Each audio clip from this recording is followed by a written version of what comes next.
Good afternoon, DLSU, and welcome back to our afternoon session for the Manila Bulletin Sustainability Focus Session. So, nakapag-lunch na ba kayong lahat? Have you all had a chance to eat already? Yes? Parang nagnanap pa eh.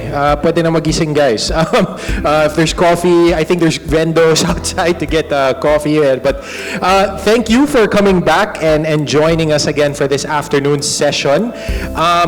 So we have a lot to learn pa from our different brand partners here with us today and to really focus on their sustainability efforts. So again, today is similar to this morning if you were here. So we'll have our speakers and then we'll have a panel discussion towards the end of the program. So if you have any questions while our presenters are giving their talks later, just be sure to note those down. And then we got some really good questions from this morning, and we want to keep that discussion going as we continue this afternoon. Aside from that, quick reminder for all of you here, if you are just joining us now, please don't forget to register at the registration booth for two reasons. First of all, that we have some prizes that we're giving away later. So we had a lot of winners from this morning for our raffle prizes. So I think some of them were able to claim already. And secondly, that's how you get your attendance certificate, all right, for those of you who are joining. So again, if you hadn't had a chance to register yet, registration table is outside. But don't leave, do that later.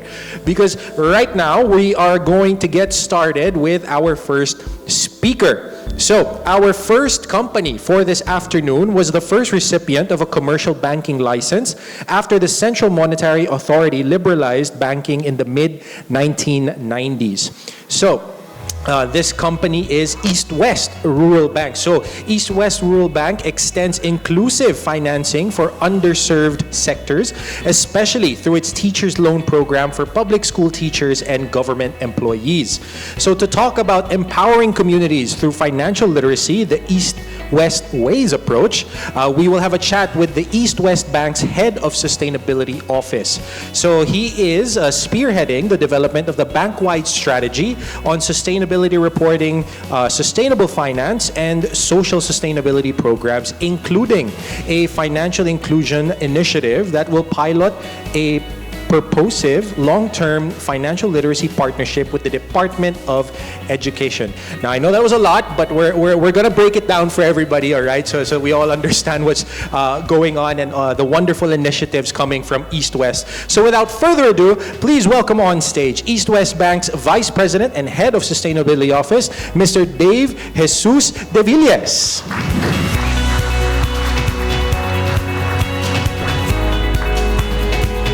All right, Sir Dave, please have a seat. Use your mic.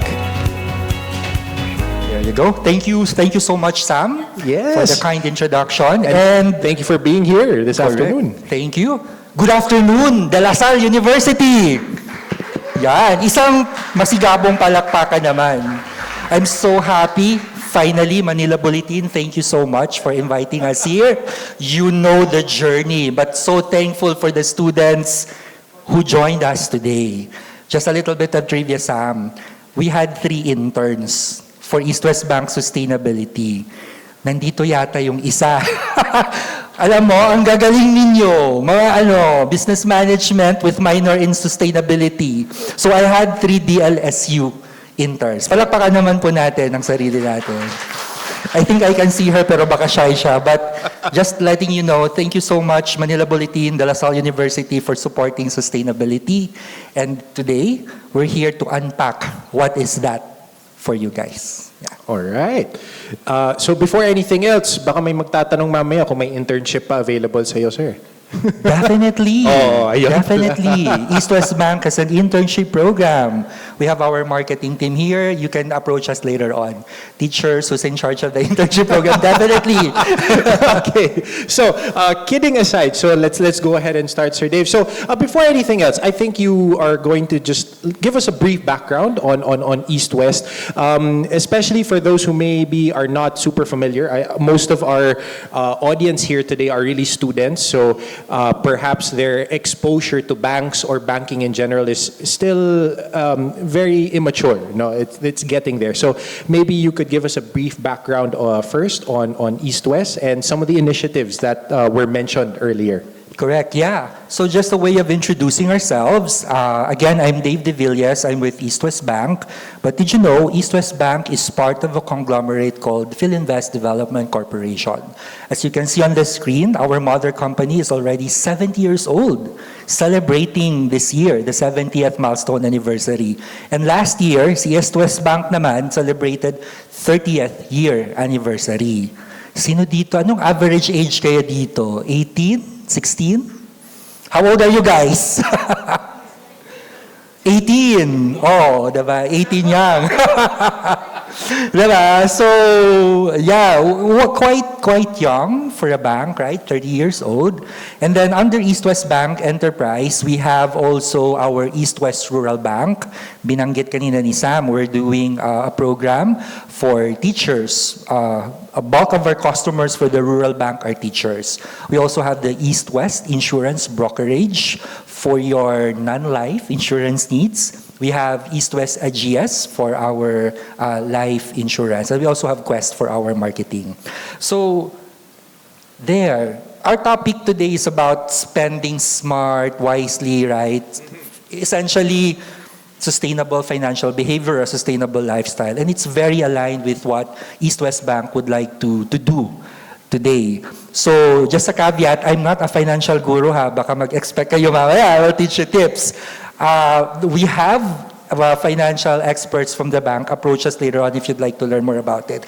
But what we are here to talk about is our financial empowerment program, because EastWest Bank believes that financial wellness is not just personal, it's social. Sinong mga teachers natin dito, professors, bukod sa students? Yon, magandang hapon po, ma'am.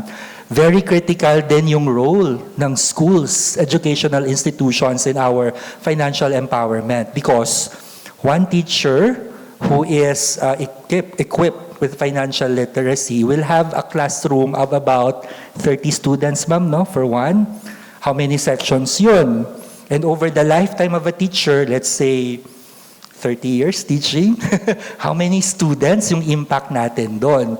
So we in EastWest Bank, we have a customer segment of public school teachers.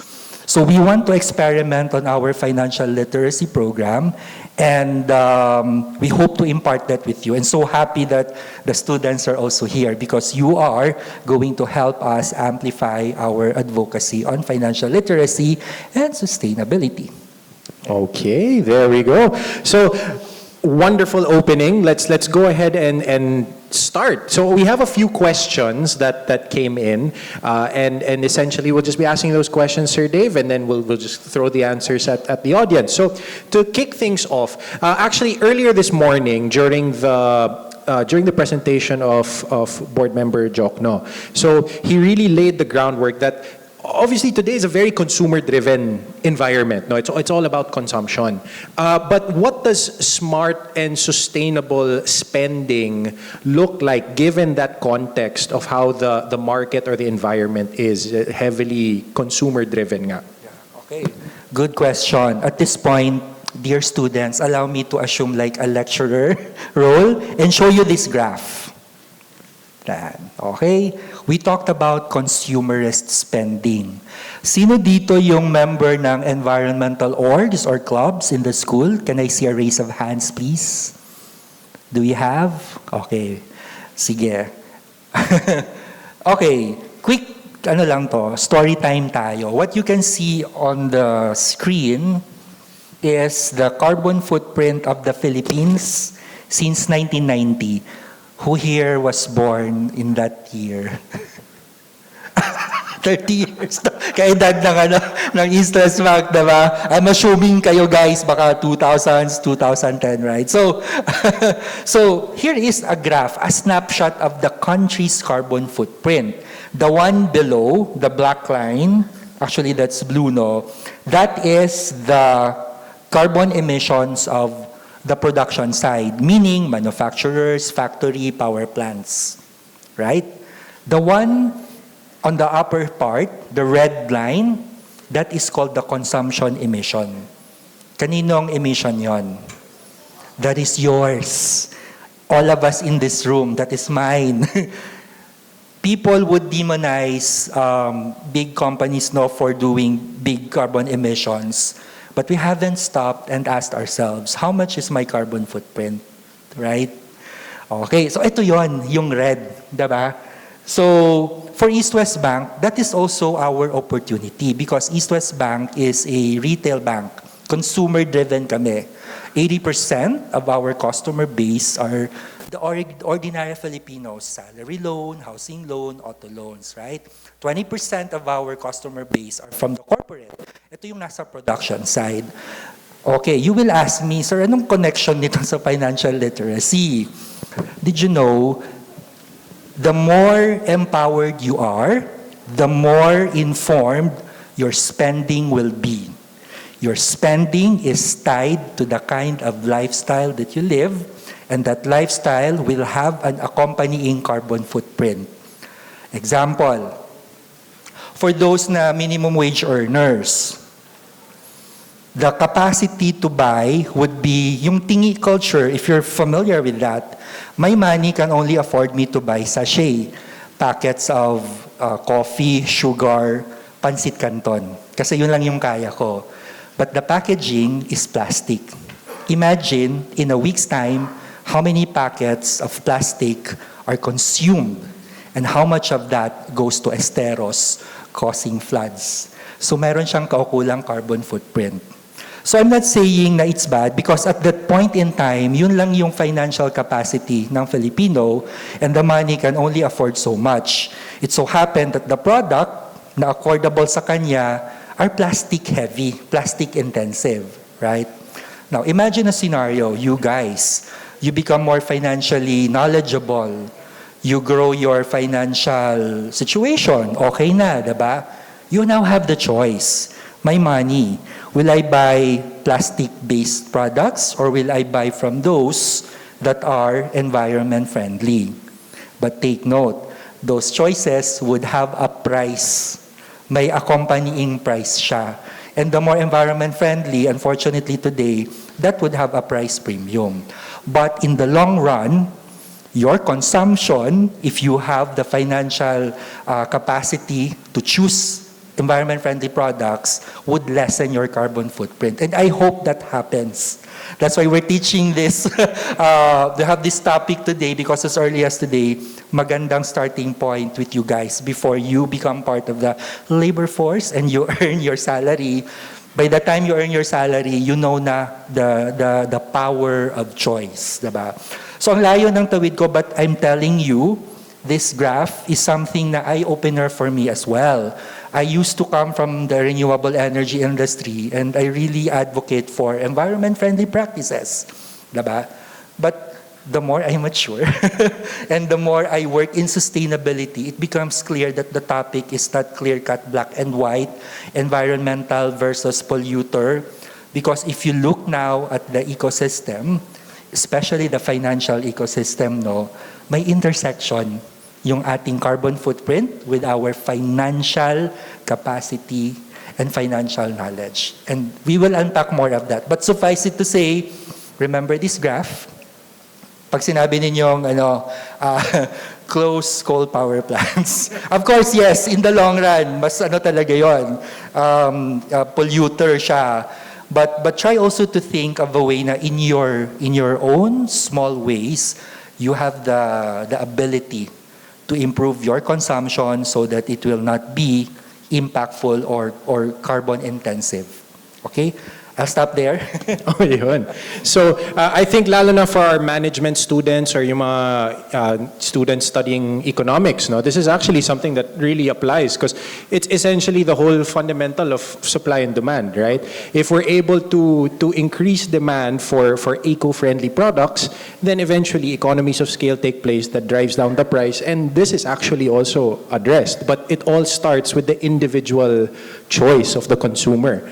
So thank you. And Sam, sorry, before I forget, yes. I'm so sorry to interrupt you. Before we go to the next question, Sam is right. The line below, there are a lot of efforts already on how to manage that. Two things. Number one, because of have regulations, heavily regulated to. Before you can even operate a power plant, sangkatutak na compliances, certification from DNR, from DOE. So madali siya i-control. And the banks, not EastWest Bank kasi we're consumer, but other banks are now mandated. Si Mr. Benjamin Jokno was here earlier this morning, right? Bangko Sentral, take note, is actually mandating banks to now have a sustainable finance framework, meaning create a way for the capital to be utilized for envi-friendly businesses. So that's why may mga banks na hindi na nagpapautang if you are into coal or non-renewable projects. And then banks are now motivated or compelled, if I may use the word, because Bangko Sentral, banks are now compelled to allocate more loans for renewable energy, for LEED buildings, even for social enterprise. So, kaya mas mababa siya. But guys, I encourage you, join us in creating, I'll borrow UnionBank's co-creating innovations for a better world. Friends tayo dito. Pero mamaya, EastWest Bank naman. So, I'll borrow that word. Let's all work together to find ways to bring this down. The red one. I don't have the answer yet today. Maybe you guys, when you finally work and you are involved in a company that creates solutions for this, do so. Let's help bring. Kasi ito pa yung unchecked the consumption side. Ito yung parati nating dinidemonize pero we haven't stopped and asked ourselves, sa bahay ko ilang plastics ang na-accumulate from my Grab food delivery? Am I even practicing passive cooling? Do I turn on the aircon 24/7? Things like that. Small behavioral changes, small spending changes, financial behavior changes that could lead to a better sustainable lifestyle. Sorry, ang dami kong sinabi. Sorry, Sam, please continue. No, it's wonderful. Thank you. I think actually that concept and starting off with this graph really ties in actually to our next question, because when people talk about financial spending or even consumerism, it's very focused on the individual, right? So we think about, when we talk about financial literacy, it's usually from the perspective of personal prosperity. But siguro, Sir Dave, you can give us context for EastWest's case in particular. How does it actually envision the role of empowering Filipinos to spend smart, live wisely, not just for the personal self, but for national progress on a bigger scale? Similar to this, how the small actions compile and have a bigger effect. Okay. Simple lang, and that's our topic today actually. And it boils down to two words, financial literacy. And I'm so happy that Manila Bulletin is having this kind of discussion today with you as the audience, because financial literacy is really the start of that financial empowerment journey. I'll relate that to the whole situation of the country today, right? So, I hope that you are not part of this statistics, right? This is a survey from the BSP, right? So 37.6 million of Filipinos remain unbanked, diba? If you have the capacity now to open an account, go to EastWest Bank. We have products, we have bank accounts that you can choose from, of course. So ito yon. So pag unbank kasi, wala ka sa formal financial system. If you're not part of the financial system, wala kang credit history. And in this economy, you need to have credit history, especially for those who are entrepreneurs. You want to open up your own business after graduation. You need capital and you need to have credit history. So if you can, starting early as today, even if you are a student, diba? My wife started as a working student, working for a fast food chain. Meron siyang bank account when she was just 17 years old, 18 years araw old. po sa inyong lahat. Taga-Lasal din Sa siya. Manila So working Bulletin, student. Sustainability So good Focus example of that. So Si Senator Bang that's a good start. So hopefully we get to salamat sa Manila close Bulletin to para sa decrease the oportunidad number na of kausapin Filipinos kayo who are ngayong araw. unbanked. Okay? Sa harap ng So lahat ng krisis that na means yung kinakaharap ng financial ating inclusion bansa then ngayon. we have to address. At bilang lingkod Meaning, bayan na may who are those responsibilidad na sa taong bayan, unserved? Ito yung tinatawag natin na financial inclusivity, right? Underserved. Luckily, sinusubok man tayo bilang isang BSP has bayan, been working on buo that. ang ating loob. Naku-close Ihatid natin yon. There are ang more tulong at people now serbisyo na who are nararapat sa included bawat in the banking Pilipino system. sa So from pamamagitan ng ating 23% trabaho lang sa Senado. in year May 2020, it's tungkulin po now kaming pangalagaan at 56% na ang as of pera last ng year. bayan Diba? ay And then of mailalaan course, para with sa bayan. that, Leadership it with will integrity lead to is hopefully critical in handling our economic nation's money. At sustainability. sisiguraduhin po Everyone natin is doing na ang banking, 2026 formal budget channels, at mga susunod right? pa And ay mga using the budget na bank tutugon not sa just for pangangailangan loans. ng nakararami. This is something that we would like to Kailangan po natin emphasize. ang inyong Banks are not suporta. just for Kaya utang. patuloy po kayong magsalita, Diba? You can makialam at borrow kumilos at asahan niyo po also na may kakampi kayo sa to Senado. accumulate wealth. Kasama niyo kami Later sa on laban at your stage in para sa life, isang mas maybe inklusibo, you will now mas have the makatao, capacity at to mas save sustainable some na kinabukasan. and use that Muli po, money in the maraming bank salamat sa to inyong lahat. accumulate more wealth. More wealth would mean more financial empowerment. Babalikan ko yung thesis ko. You now have the option to choose products that are less polluting and then help other people also imbibe that kind of lifestyle. Okay? So what I'm just trying to say here is the graph. Financial inclusion is not just about access to banking. It's about empowering the unbanked, the financially excluded 37.6 million Filipinos to participate in a sustainable economic growth. Yeah. Ayun. Sir Dave, I'm curious lang. Sorry, just question before we proceed. Etong jump from 2020, from 23% to 56%, did the pandemic somehow have a role in increasing the financial inclusion of Filipinos? I would say so, yes. Because people were pushed, were motivated to to join the formal banking system. Tama naman. You're right. The pandemic, in a way, helped also. Yeah. Okay. All right. Yeah, just curious lang kasi it's a big jump parang tapos around that time. All right.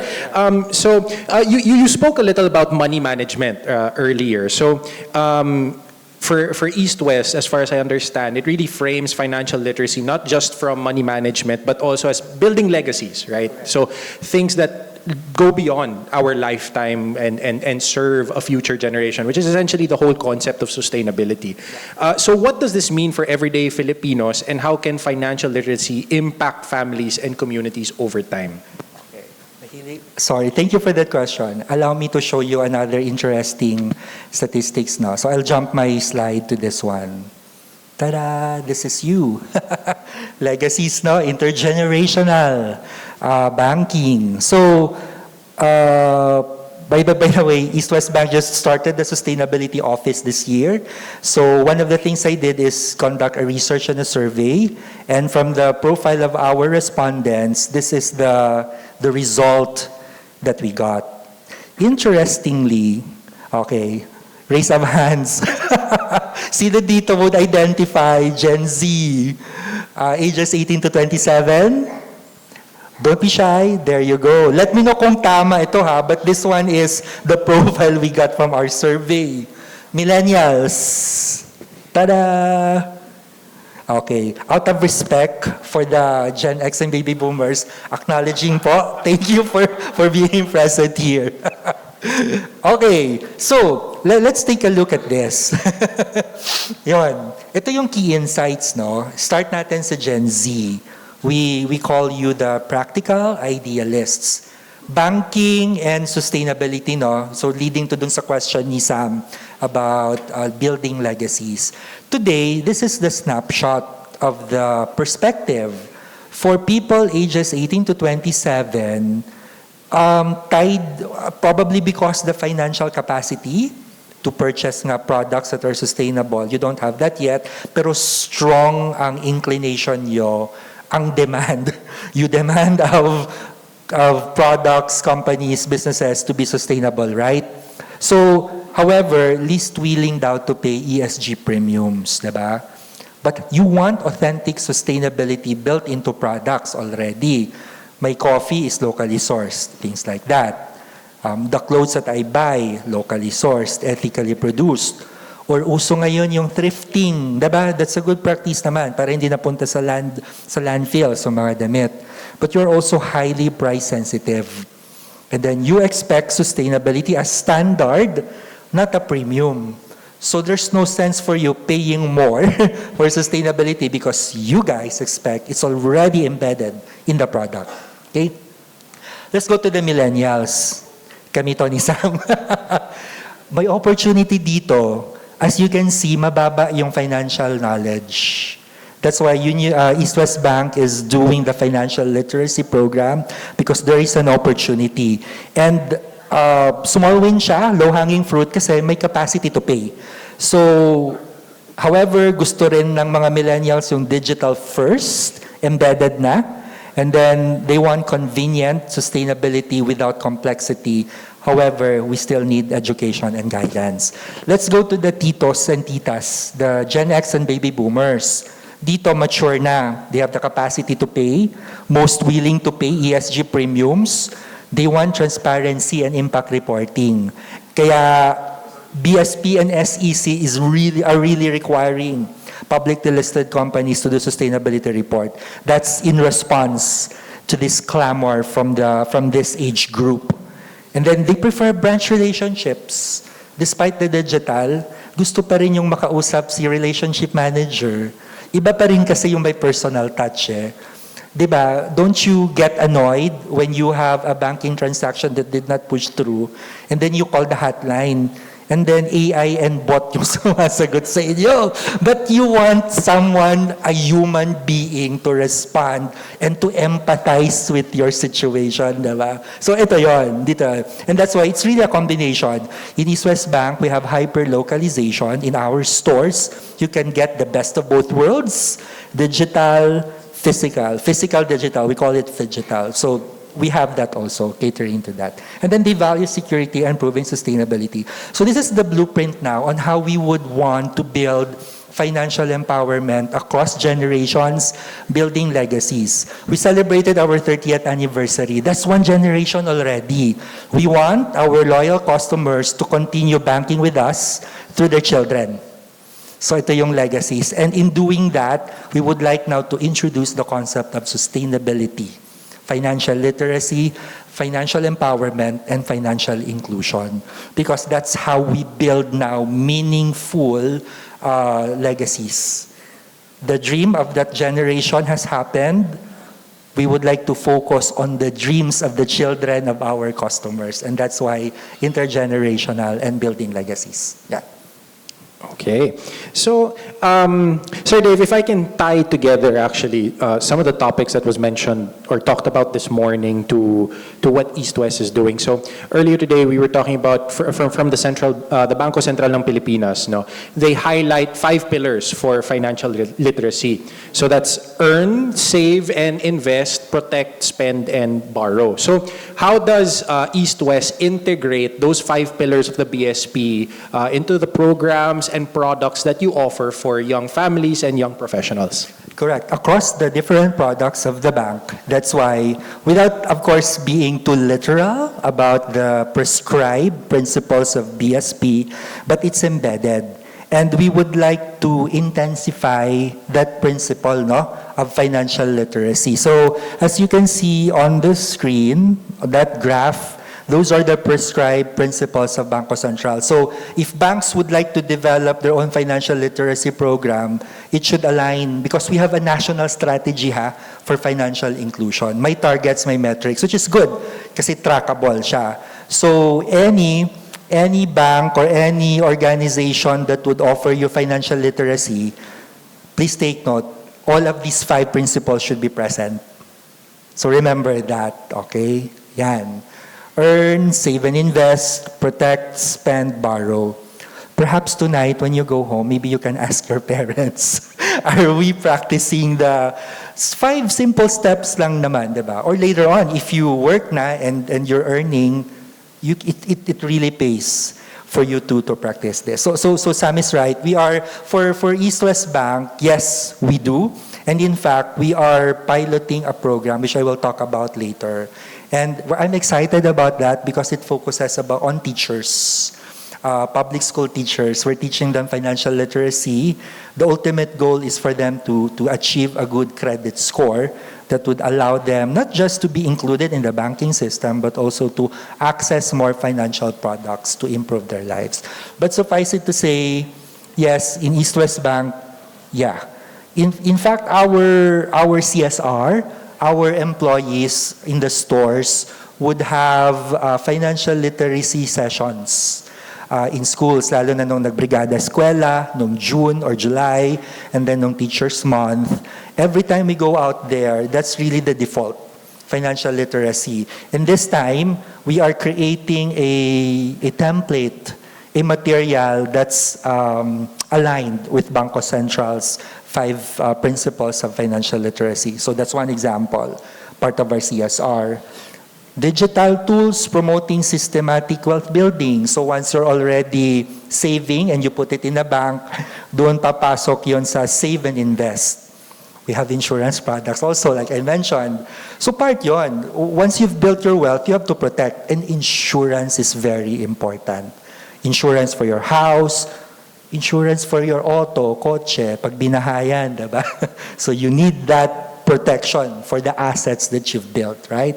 So again, just letting you know, yes, EastWest Bank is fully subscribing and adhering to Bangko Central's financial literacy principles. All right. So, Sir Dave, for our last question to wrap up this session before we bring you back again for the panel discussion. But I think you touched on it a little bit earlier. But coming in together, so with the 5 pillars of BSP and the initiatives that EastWest has, is there a particular customer segment that you're looking at now on focusing on, or do you have any programs or initiatives particularly around that segment of choice for EastWest? Yeah, you're right. So as I mentioned earlier, this is first dibs kayo, guys. We are soft launching, no, just letting you know that our subsidiary, EastWest Rural Bank, is into teachers' loans. So we have about 200,000 customers, public school teachers. So imagine the impact. We're piloting what we call a Guru Wais Financial Empowerment Program. The goal here is for our teacher customers, to really be part of our financial empowerment and inclusion campaign. Imagine, the loan term is 3 years, 5 years. That is the runway, the window where EastWest Bank can help them achieve good credit score. After today, please research. As early as now, I cannot emphasize more the value of good credit score. When I was new working, I got my credit card. At ginamit ko lang siya for consumerist spending. Hindi ko siya in-invest, diba? Tapos, hindi ko binabayaran yung monthly na payment, minimum lang. That has a very bad impact on your credit history. So, but over time, I was able to fix my credit history and improve on it. And it takes time, So today, there is this thing called Credit Information Corporation. It tracks your financial behavior. If huli kayo magbayad ng bills, who here has mobile data plans? That's included. Meralco, Manila Water bills, and even if you have credit cards. So yon. So with that in mind kasi, we would like now to teach our pilot beneficiaries, the 200,000 public school teachers, and help them go the path of financial empowerment.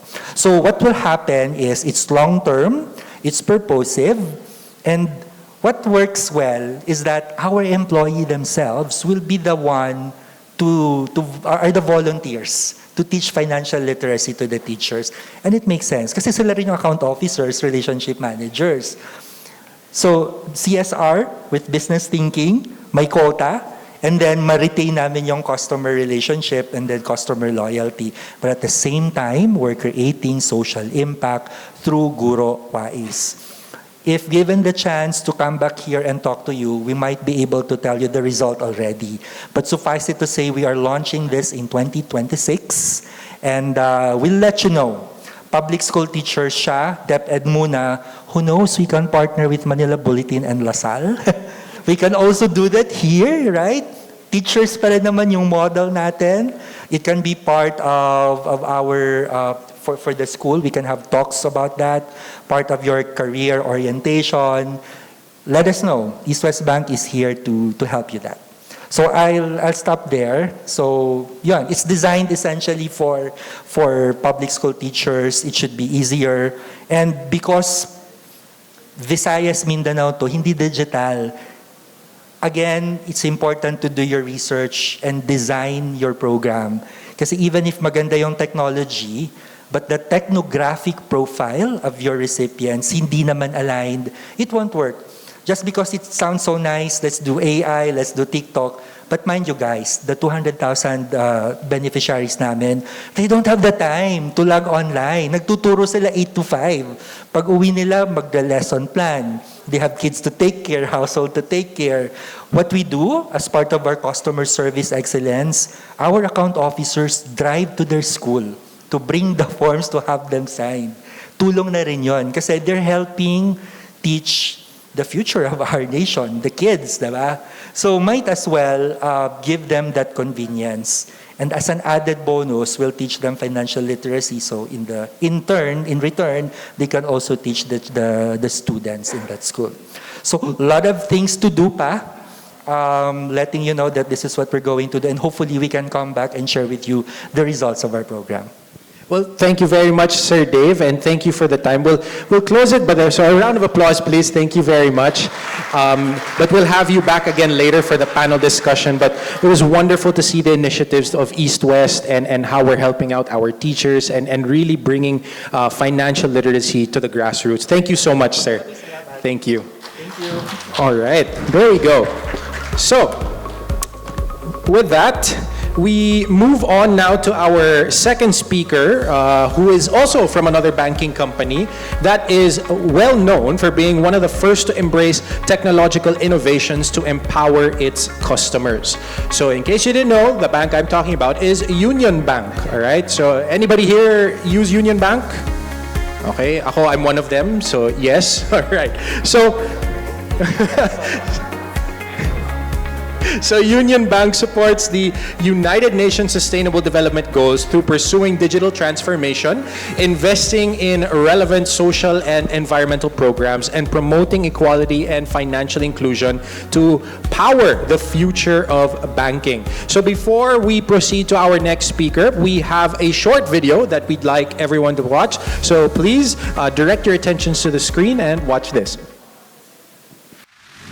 Calling all innovators, the dreamers, the builders, the ones who see what is and imagine what could be. At UnionBank, we're not just reimagining banking, we're using it to uplift lives. We believe banking can be a force for good, a platform for purpose, and it starts with you. This is where bold ideas take shape and where your growth fuels real-world impact. Here, every idea is driven by something deeper, the power to uplift communities and the lives behind every transaction. You won't just grow, you'll transform with continuous learning, future-forward tools, and a team that believes in your potential. Career growth isn't a ladder, it's a launch pad. You'll move across roles, across challenges, across possibilities. We give you the space to lead and explore. Because the future isn't something we wait for, it's something we build together. The future is us. Your ideas, our shared purpose. Banking, reimagined to uplift lives. Starting with you. UnionBank. You reimagined. Now, to share about accelerating inclusive impact, reimagining banking to uplift lives, we have today a passionate advocate for corporate social responsibility and sustainability. So he continues to integrate social impact and sustainability principles into leadership development and organizational growth through programs that tech up Pilipinas and bridges the gap between talent strategy and responsible business, reimagining the way we do banking to uplift lives.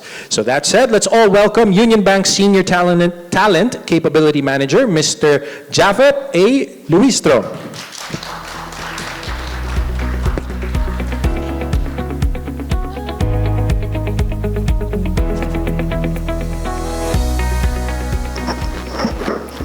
right, so good afternoon, everyone. Okay, so I hope you've had a hearty lunch. I feel like the energy is quite down. So maybe you can raise your right hands for a bit. Raise your right hands and then tap the person to your right. And just say, hi, good afternoon. All right, so just we can perk ourselves up as we go through our session.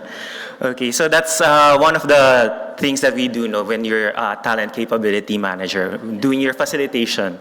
So to actually warm up everyone before a session. All right, so good afternoon again, everyone. I guess it didn't work. Maybe one more time. Good afternoon, everyone. All right, so thank you. Thank you for having us today. So UnionBank is quite happy to be here today to share with you our story. So earlier this morning, we've had a lot of insightful discussions about how we can do personal ways on how we can do how we can learn more about financial literacy and how we can apply it in our day-to-day lives. So in a similar manner, this is something that we also aspire to deliver for UnionBank. But for us today, what we're going to do is really showcase to you some stories, some real-life events that have happened on how UnionBank has able to help bring up financial literacy and financial inclusion here in the country. So our team is really honored to have this opportunity to share with all of you how UnionBank is championing financial inclusion, not just as a corporate social responsibility, but also as a strategic imperative for nation building. So today, I will walk you through UnionBank's story, a story of purpose where innovation would meet humanity. So this is the story of how we leverage technology, partnerships, and purpose-driven innovation to bring financial inclusion closer to our communities through our digital platforms, innovative products, and grassroots societal initiatives. So before anything else, we'd like to share with you how we anchor all of the things that we do in the bank. So this is our purpose. Before we go through any of the specific programs, we must know and understand the why behind every bold step that we do in the bank. And that driving force for us is our purpose, reimagining banking to uplift lives. So I hope you were listening attentively to the video earlier, wherein we want to uplift you, upskill you, and unlock you. So this is something that we aspire not only for our employees in UnionBank, but also for every community that we have here in the nation. So this simply means that in the core of everything that we do, we always go back to the question, how can we make an impact and uplift the lives of our stakeholders and the communities that we serve? So through the years, UnionBank has gone through several transformations, quite a lot of it on digital transformation. And through it all, we stuck through our battle cry, which is again to reimagine banking to uplift lives. So in fact, from being traditional bank that simply fulfills day-to-day transactions, we have evolved into an organization that builds human-centered innovation. But through it all, we still remain intact or aligned with who we are at our core, which are union bankers who uplift the lives of communities around us. To do this, we are also guided by our core values of integrity, Magis, and Ubuntu. IMU for short. So if you would want to recall it, that's the acronym that we have for it, IMU, so that you can always place yourself in the foot or in the shoes of your customers, because I am because of who you are. So that's IMU. But let's start first with integrity. Integrity anchors us on doing what is right at all times, being transparent, authentic, and being an organization that can be trusted. So we become fair, honest, and accountable with our actions, treating each and every person with respect and speaking out for when things do not align with our values and our purpose. With Magis, which is Latin, in case you're familiar with the word, it's identified, or it can be defined as going above and beyond expectations. So we bring out our best to deliver value for our stakeholders and communities alike. We continuously innovate and work hard to improve, driven by our purpose of uplifting lives. And lastly, which is my personal favorite, Ubuntu. Ubuntu, as opposed to Magis, which is Latin, it actually comes from an African phrase or an African term, Zulu to be specific. No, it translates to I am because we all are. And this can be expressed with a timeless story that has gone down through generations of union bankers. No? And it goes like this. So I hope you're also curious about this story. So it starts in a small African village, naturally, because the word itself is African in origin. So during a season of abundance, the elders of that African tribe decided to celebrate the harvest by offering baskets of sweet, ripe fruit to the children. But to make it more interesting, they put a twist to it. No? So the fruits would go to the child who could run the fastest and reach the finish line first. So they come up with a race, and whoever gets first place will be the one to receive those fruits. So the children, all excited, they lined up with their eyes wide open. So when the signal was given, instead of sprinting ahead, something unexpected happened. Or maybe something that's already predictable to you. Could you guess what would happen? I can see. She did some a motion like this. So they all went together. No? So I think that's right. No? So quite predictable, but no less impactful for me at least. No? I hope it's the same for you. So they reached for each other's hands first. So that's the first thing that they did when the signal was given. And together, they ran, not as competitors, but as companions. So laughing, cheering, and singing as they crossed the finish line as one. No one was left behind. No one claimed more than the other, and they all shared the fruit, the joy, and the victory. So when asked why they did this, one child simply said, "How can one of us be happy if all the others are sad? If I'm the only one with the fruit, right? So how about the others? What would they eat?" So this encapsulates really the spirit of Ubuntu, where instead of succeeding alone and leaving everyone else behind us, we bring each other forward. This is truly the push and the compelling reason why we do what we do in Union Bank, to bring our communities forward with us. So no one gets left behind. Not union bankers, not the employees of our bank, not our customers, not our stakeholders, but most definitely not our communities, not our nation, the Philippines.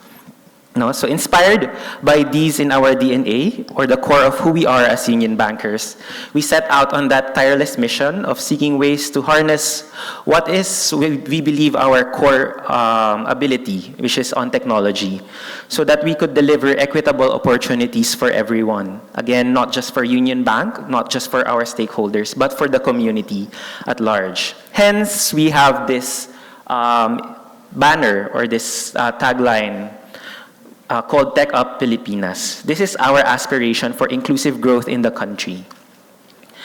This brings about the acknowledgement that the role of Union Bank in nation building is ever important, but also continuously evolving. We know that we are in a transformative world where a lot of digital transformation is really happening. No? So as highlighted earlier on, we're really moving towards digital finance. So a lot of us, through the pandemic, we get, in some ways, no, we move towards digital finance over the traditional way of doing banking, doing transactions, and the like. At this time, our main commitment to our communities is to enable access, equity, and empowerment. And from a standpoint of capability building experts, we saw the need to bridge the capability gaps present in our society, particularly on financial literacy, to uplift the lives of underserved communities and prepare them for the future. So we do that through many different initiatives that cut across different sectors of our society. But that starts with one of our decade-long flagship program, which is what we call Go Beyond Communities. Now, so this is our employee-driven CSR program, where the 5,000 people strong workforce of the bank is empowered to push for their own advocacies and do something about it. So for the past years, our employees would push for ideas surrounding these four Sustainable Development Goals, no? So or SDGs, what you can see here at the bottom of the screen. So quality education, decent work and economic growth for livelihood and employment, reduce inequalities for inclusion, and climate action for the environment. So thus far with GBC, we have touched over 1,500 communities, which also translates to roughly 2 million lives directly impacted, with each project being a step towards a more inclusive and sustainable future-ready Philippines. So there are a lot of stories with GBC, but I saw kanina there's just 7 minutes in my time. So in the interest of time, we can share just a few of my favorites. No worries. And so the first one is our partnership with AHA Learning Center and Pinagbuhatan Elementary School. So Pinagbuhatan is one of the largest barangays in Pasig City, so it's quite close to our head office. It is home to thousands of families, each with their own stories, dreams, and challenges. And at the center of this community stands Pinagbuhatan Elementary School, which is a place not just of learning, but also of hope for the future. A few years back, UnionBank struck a continuing partnership with AHA Learning Center to create a meaningful journey with the school, not just to teach, but to uplift their lives. So together, we recognize that education is not just about the students. No? So much like how Dave earlier highlighted their programs for teachers, we recognize that it really takes a village, no, to build a child, to build a community. So it's about the ecosystem that surrounds those students. That means supporting parents, teachers, and the communities surrounding them. We focused on building a growth mindset amongst them, helping their families understand that the future is cultivated through effort, resilience, and support. So to support this mentality, we also equip them with financial awareness sessions. No? So practical tools to help them envision a better future, save for their children's dreams, and make informed decisions. So we also brought to light the importance of cybersecurity. So again, we are moving towards the digital space already when it comes to financials. So especially in this time when digital transactions are really becoming the norm. In a world where online threats are real, we empower families to protect themselves and their hard-earned resources. So through this initiative, along with countless drives that our employees have done with schools across the country, we're really planting seeds of awareness and hope so that every child can grow up not just dreaming of a better future, but building it. So again, the future is not just out there, but it's already right now in the present, and we're here to build it. No? Okay.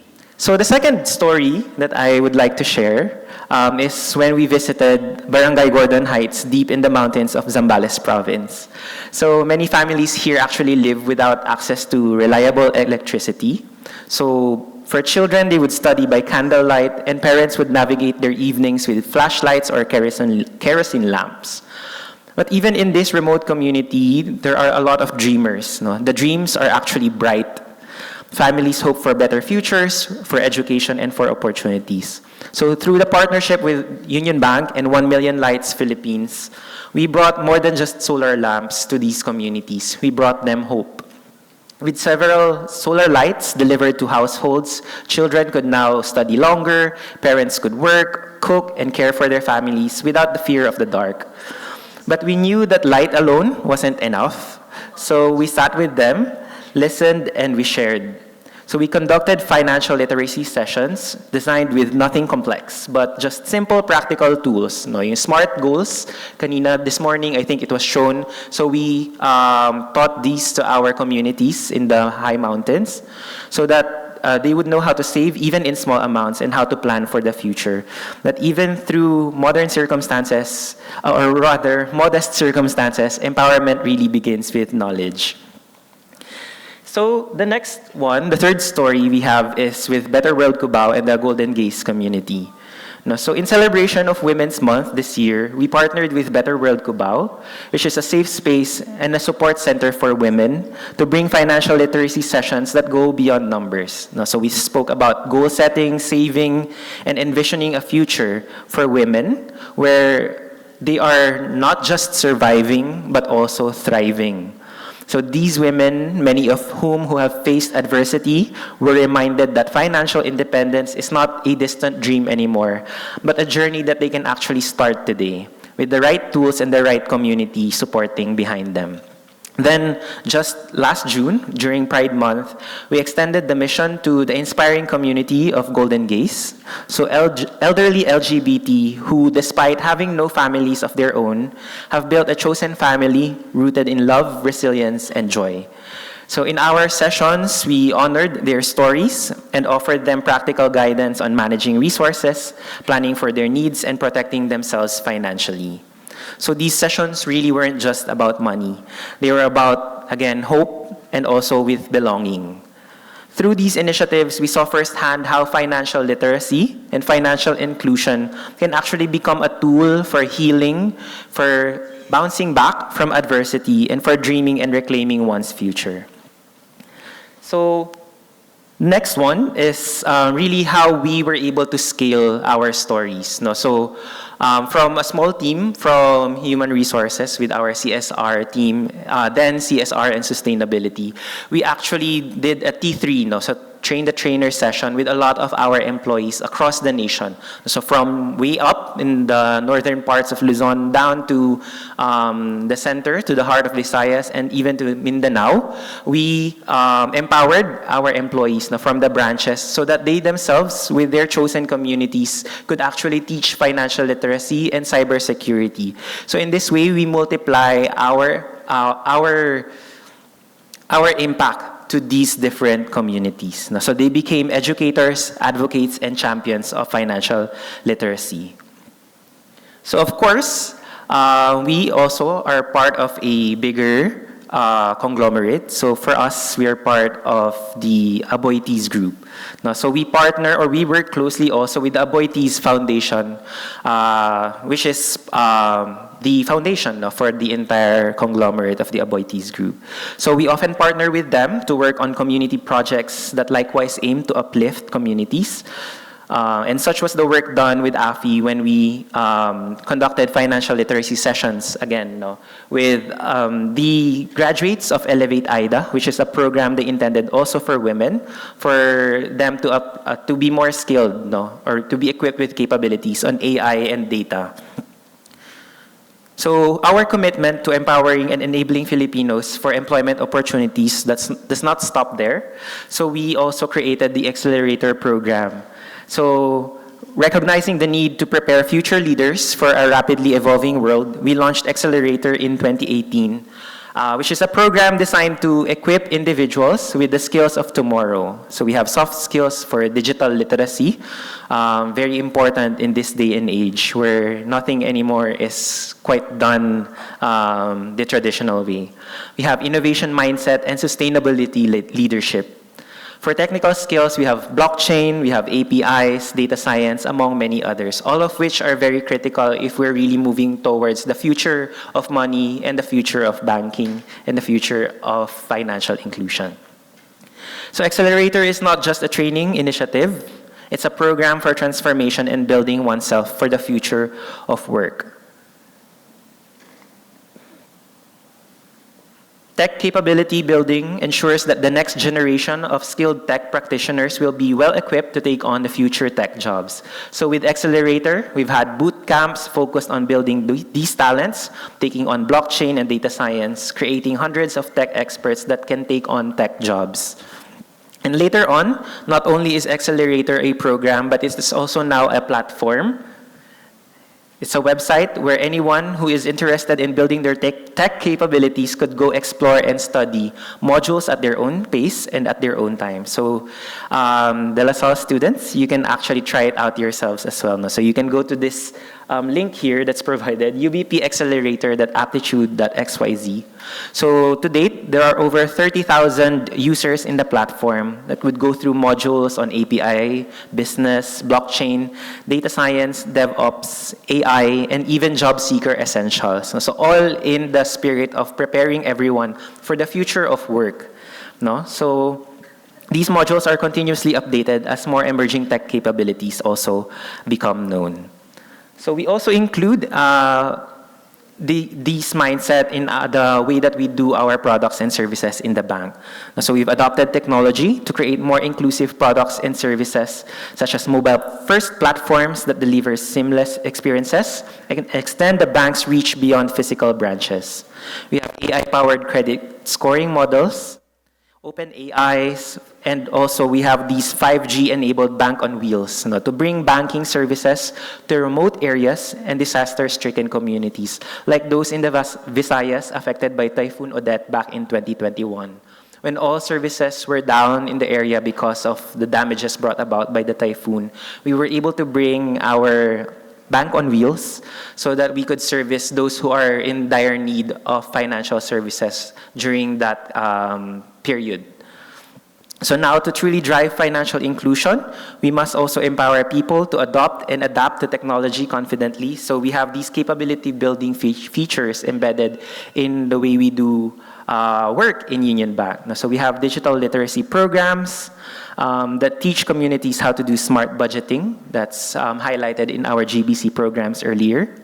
And we're also gearing up for innovation boot camps that we would offer to our SMEs, MSMEs, so micro, small, and medium enterprises, so that they would have comprehensive learning programs on how to do business efficiently and effectively. So remember, 99% of businesses in the country are made up of our MSMEs. So it's really critical that we are able to empower these segments for nation building and to create a financially inclusive Philippines.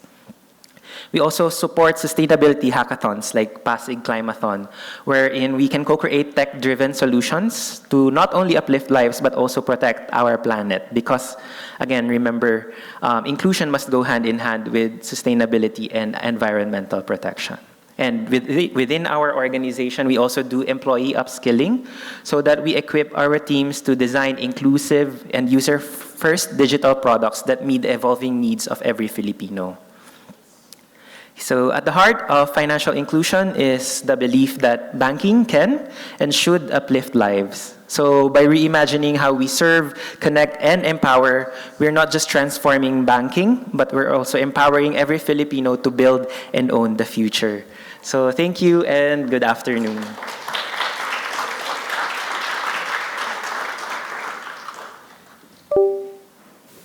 Tess, thank you very much, Japhet. So here, let me get that for you. Yeah, we'll catch him again later during the panel discussion. But moving on to our next speaker for this afternoon. If you were here this morning, you probably got to hear a few words from her. So it's nice to finally get a full presentation from her this afternoon. So we're about to hear from the perspective of an academic institution known for producing and training outstanding professionals in different fields. So to discuss financial literacy, a privilege, a responsibility, a mission, let us welcome the faculty member from DLSU Department of Financial Management, Ramon V. Del Rosario College of Business, Professor Maria Gemma Balderrama Cruz.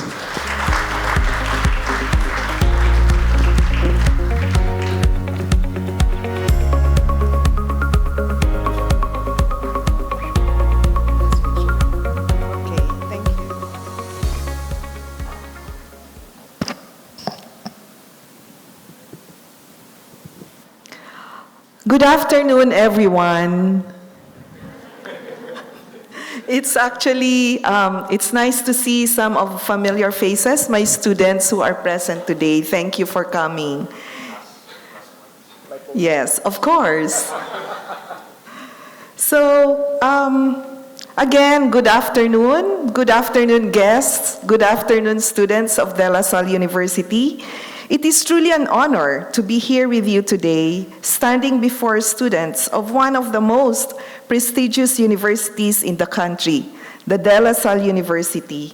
It's both humbling and exciting. You are part of a community that values excellence, integrity, and service. And today, I want to talk to you about something that sits at the intersection of all three: financial literacy. Now, I know that many of you are studying finance, economics, or business. You are learning the theories, the models, the strategies.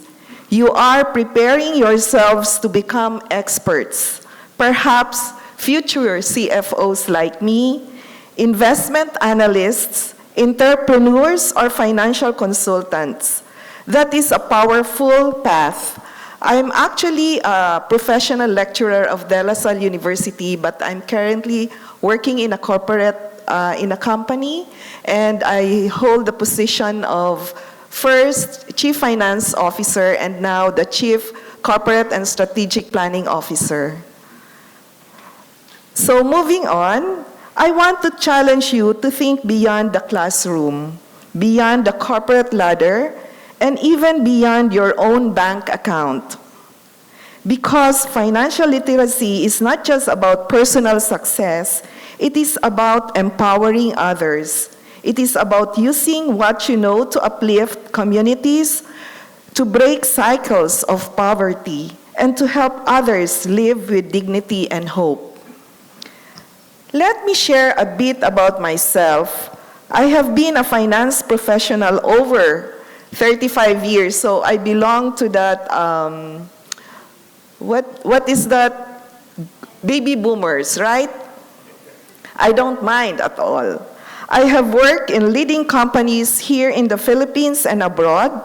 I started as an auditor, and through years of dedication and growth, I am a C-level employee.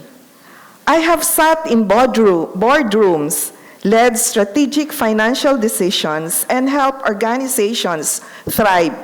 But alongside that corporate journey, I have always carried a deeper mission to spread financial literacy wherever I go. I'm actually, aside from being a professor, I volunteer to teach, and later on you will see that in the slides.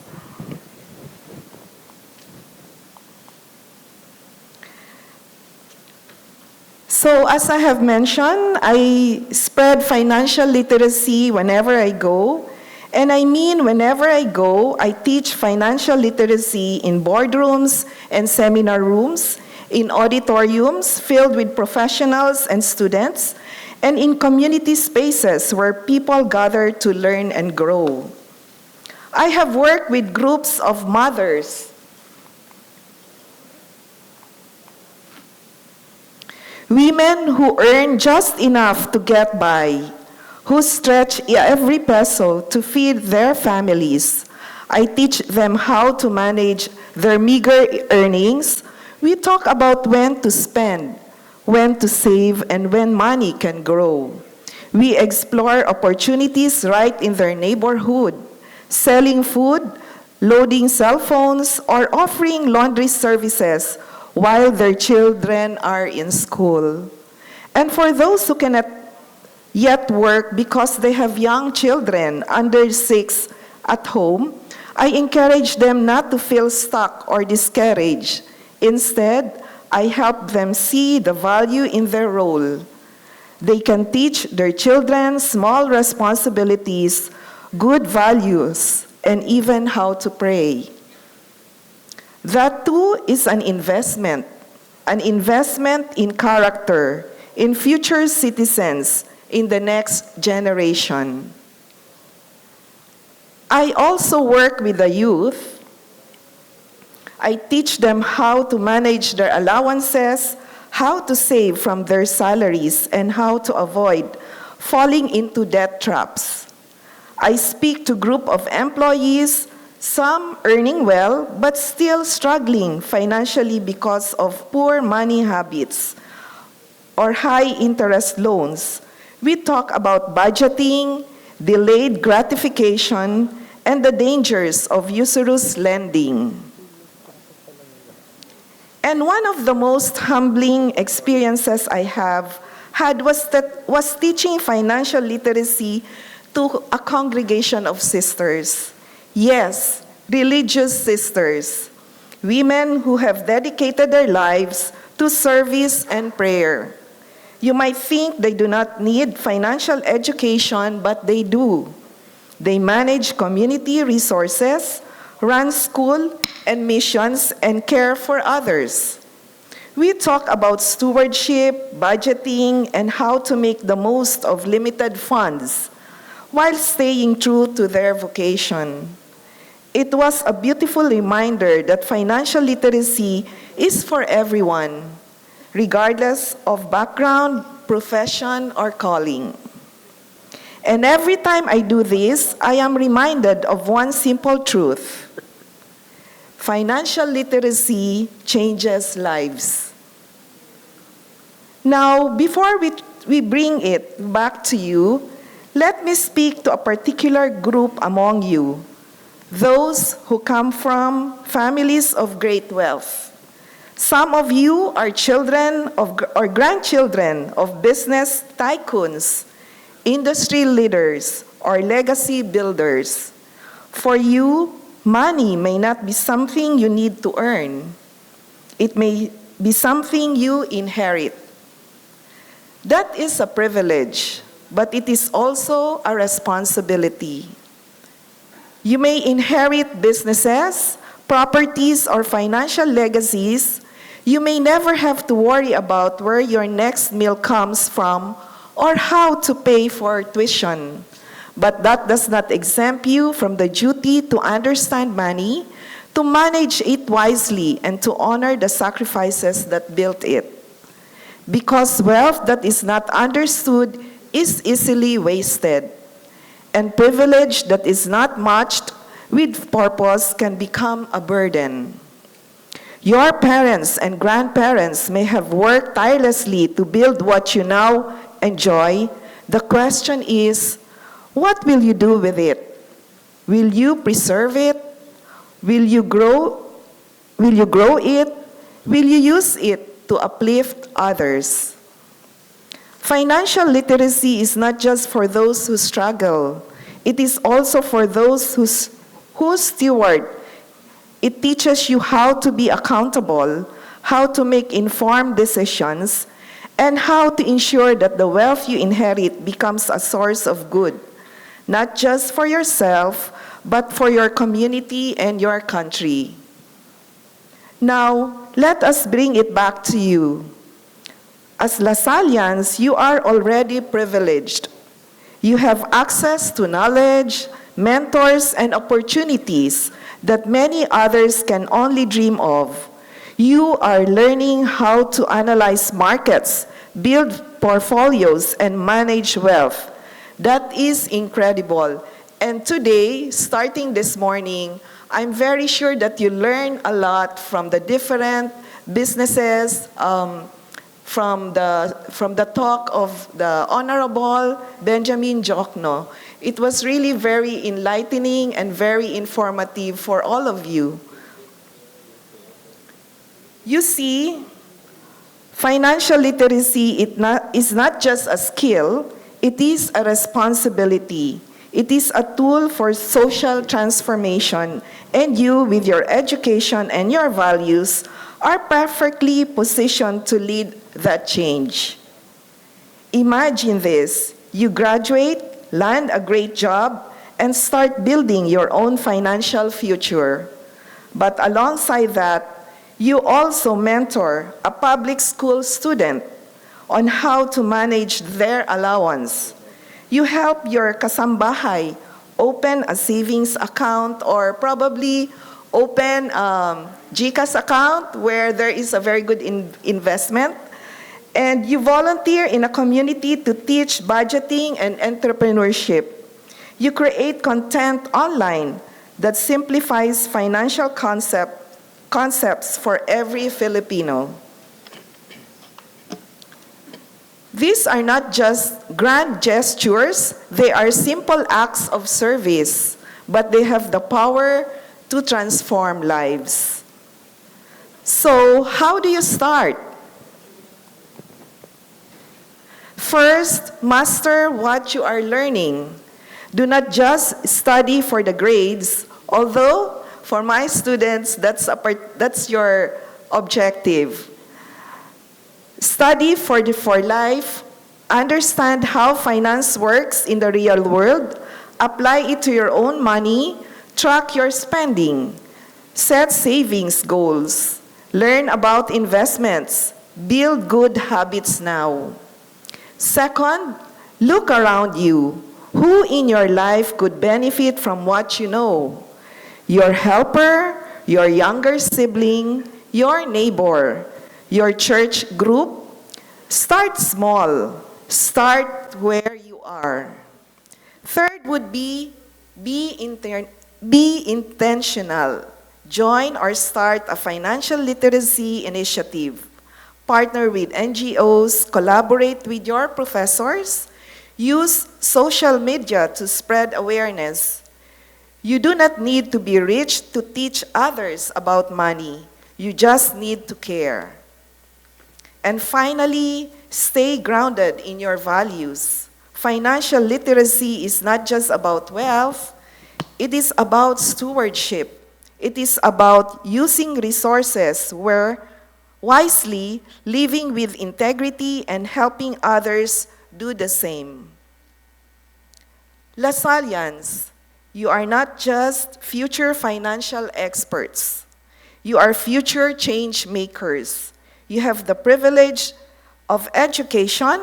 Use it not just to build your own future, but to shape the future of others. Let financial literacy be your mission, not just for personal gain, but for collective upliftment. Because when you help others understand money, you are not just teaching finance, you are teaching hope, freedom, and possibility.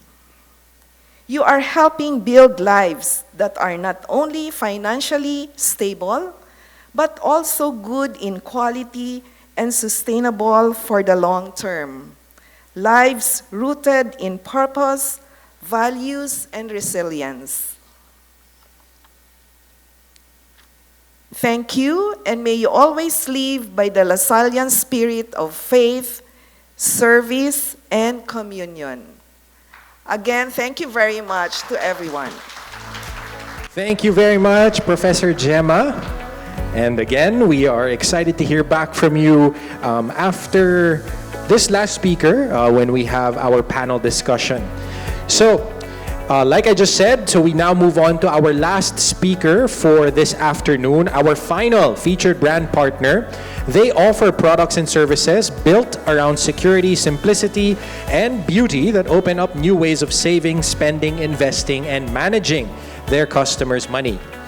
As the fastest growing bank in the country, GoTyme Bank helps Filipinos and even students build smarter saving and spending habits, unlocking their full potential and creating a brighter financial future.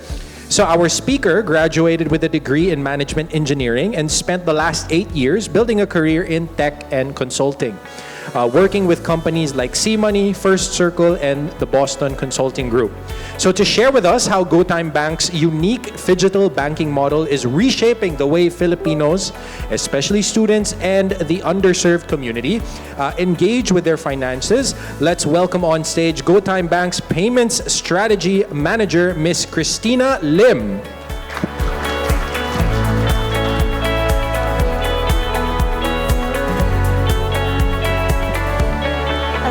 Mic test. Hello, hi everyone. Good afternoon. Is everyone still with us? Okay, that's good. I like the energy. Thank you very much for indulging me. So my name is Christina. I am one of the payments shopping and loyalty strategy managers of GoTyme Bank. Show of hands, can I see how many people are familiar with GoTyme Bank already? Wow, that's a lot. Thank you for that. I am gonna be honest, siguro 2 or 3 years ago when I used to do that spiel, when I was still talking in other engagements, I would see very, very few hands. But I'm very happy now that mas madami ng people who recognize GoTyme, right? So anyway, again, I'm Christina. I'm here to talk to you about unlocking the next level of banking. All right, so building a bank is a tall order. It's not simple, especially since we've had a lot of banks who have been around for the longest time, right? We have institutions already who are in the game for the longest time. But we're here to bring in transformation, right? And I'm here to break down or simplify the things or demystify the things that we try to apply in GoTyme to give you a next level experience, right? So quick stats. Here in the Philippines, we have 36 million unbanked Filipino adults, right? That means 1 in 2 Filipinos without access to basic banking, right? Again, 1 in 2 Filipinos do not have access to basic banking. What does it imply, right? Sometimes it baffles me because there are so many, as a digital banker, there are so many benefits to banking, right? You can grow your money. You can diversify your wealth. You can transact more quickly and easily and not have to go to branch, etc. There's immense benefit that you can unlock out of just creating a bank account. But still, it surprises me why, again, 1 in 2 Filipinos do not have basic banking access, right? And in GoTyme, we try to reflect why. Bakit nga ba? There's so many things you can get out of banking, but still people do not sign up for a bank account. And we're not surprised because these are the things that come out of customer sentiments when they think of banking, right? Number 1, my bank keeps complicating things that should be simple. Number 2, my bank app is slow and never works when I need it the most. And number 3, my bank makes me wait hours talaga for transactions that should be done faster, right? So banking rarely is a great experience for everyone. When people think of banking, they think of chores, they think of errands, they think of things that they need to tick off their task list or their planners, right? But it's never an experience that gives you a wow moment.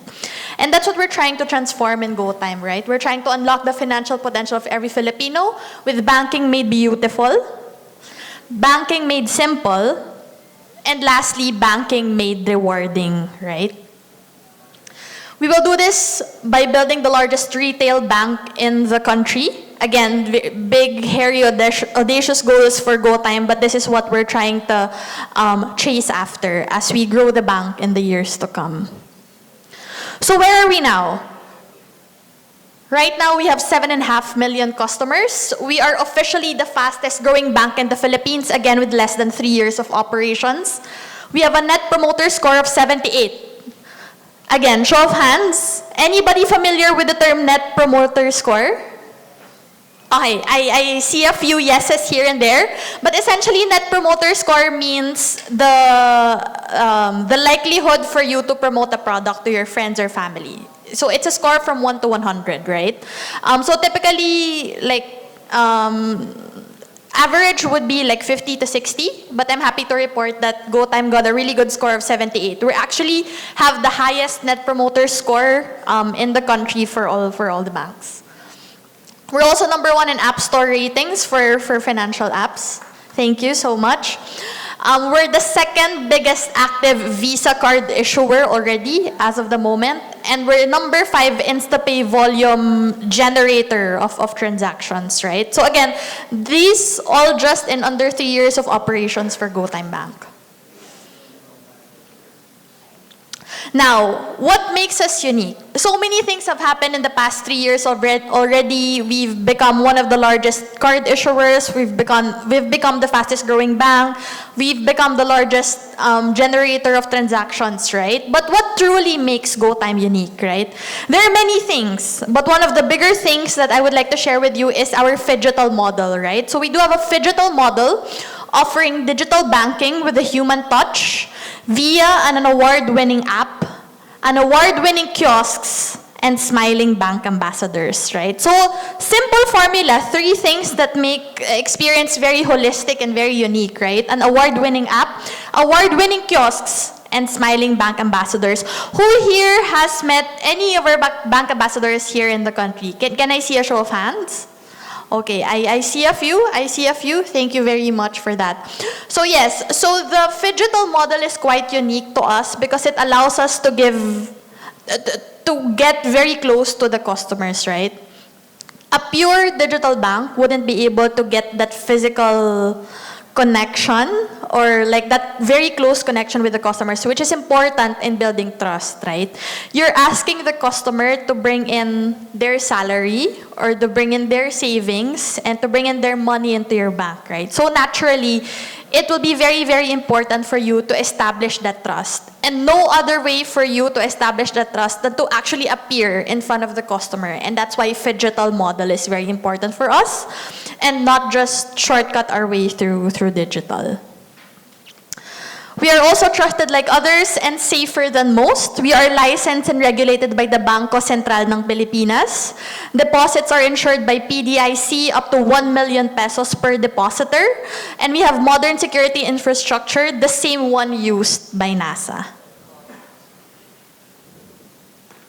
We're also globally recognized. Actually, whenever I ask our customers who primarily bank with GoTyme, right, I keep asking them, what is it about the bank that you actually like? And they keep telling us it's the UI, UX, right? So I'm proud to tell you that we are fortunate enough to be awarded Red Dot Design Awards. It's one of the more prestigious UI UX awards. We're also recognized by UX Design, Banking, and Finance for a Debit Card Initiative of the Year, among others that we have under the GoTyme label.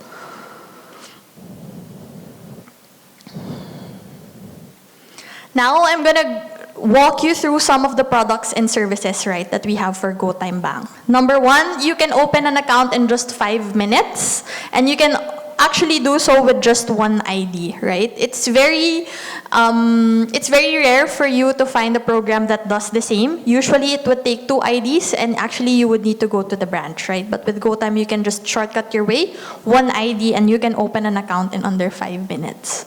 The second one, it's actually one of my personal favorite features. You can get a free Visa debit card when you sign up. A card is not free for a lot of the bank programs out there. You'd actually need to pay 200 pesos on the average. So it's nice that you get a free card with GoTyme Bank. And you can print it out instantly within 5 minutes in any of the GoTyme kiosks, right? We also have 500 kiosks nationwide. So in any of our kiosks nationwide, you can sign up, you can open an account, you can get KYC'd, and you can print your account instantly. Again, all in under 5 minutes. No need to wait for 7 to 14 business days. Okay. We also, here in GoTyme, right, we also invest a lot in customer experience and in generating delightful experiences, right? We already established that GoTyme is not the most delightful, that banking isn't the most delightful experience in general, but we're trying to transform that, right?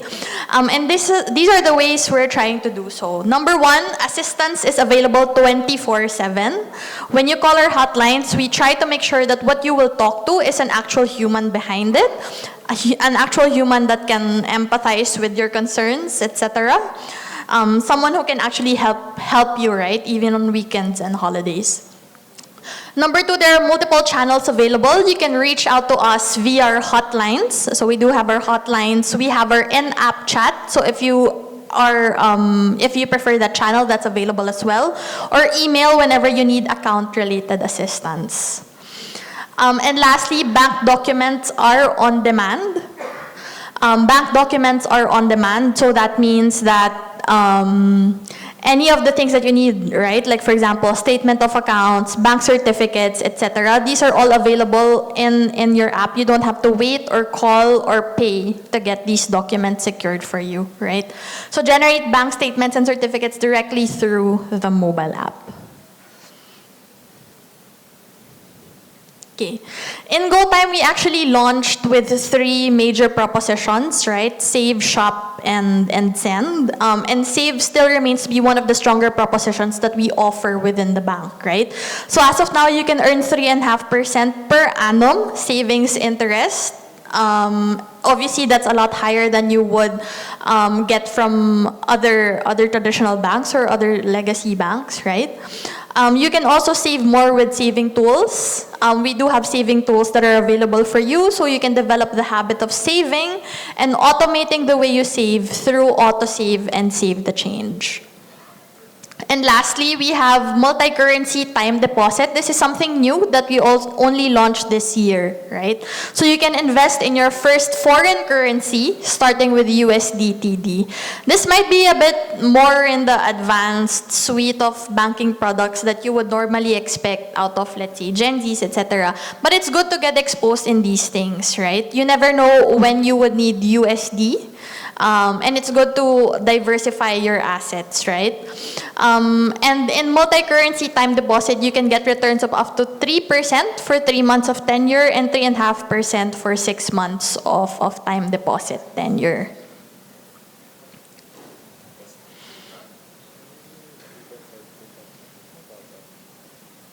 Okay. The second proposition that we launched when we when the bank first came out was shopping, right? So we're heavily integrated with Go Rewards. Anyone familiar with Go Rewards? Okay, thank you. It's the loyalty program that the Gokongwei Group would have with Cebu Pacific, with Robinson's Retail, with Robinson's Department Store, right? So here in GoTyme, all of the transactions actually earn Go Rewards points, right? So you can earn points for every transactions, all debit card swipes, even QRPH, bill payments, and mobile load purchases via mobile app would actually earn points. The points are also useful. These are points not just up for collection. You can actually use the points, and they're universally helpful and useful because you can easily redeem them as cash, right? You can pay using your Go Rewards points or redeem them as cash instantly within the app. And then lastly, again, one of my most favorite perks of GoTyme, you can travel internationally with low forex rates. Actually, GoTyme has been building its reputation as one of the go-to travel cards in the Philippines, right? And one of the reasons why is because we have one of the lower forex rates. So you can enjoy one of the lowest forex rates in international transactions when you use your GoTyme Visa debit card. To be more specific, it is only 1% markup versus a normal card program that would have 2 to 3%, right? So that's instantly 1 to 2% savings on international transactions when you go abroad. Plus, you also get your card for free, and it's very accessible, right? It's very accessible. You can get it from 500 kiosks nationwide. A lot of those are going to be near you. So for sure, this is one of the easiest cards to get if you have an upcoming travel trip. So if you have an overseas travel sometime soon, I hope you do remember to obtain your GoTyme debit card. Okay, we also let our customers move their money conveniently to friends and family. Domestic and international transfers are available. So you can deposit money from overseas via Wise, RIA, Payoneer, and PayPal via low Visa Forex rates, again, just 1%. And you can also deposit and withdraw in over 5,000 locations nationwide. So that is through Robinson's retail stores, 7-Eleven stores, and all of the BankNet ATMs nationwide.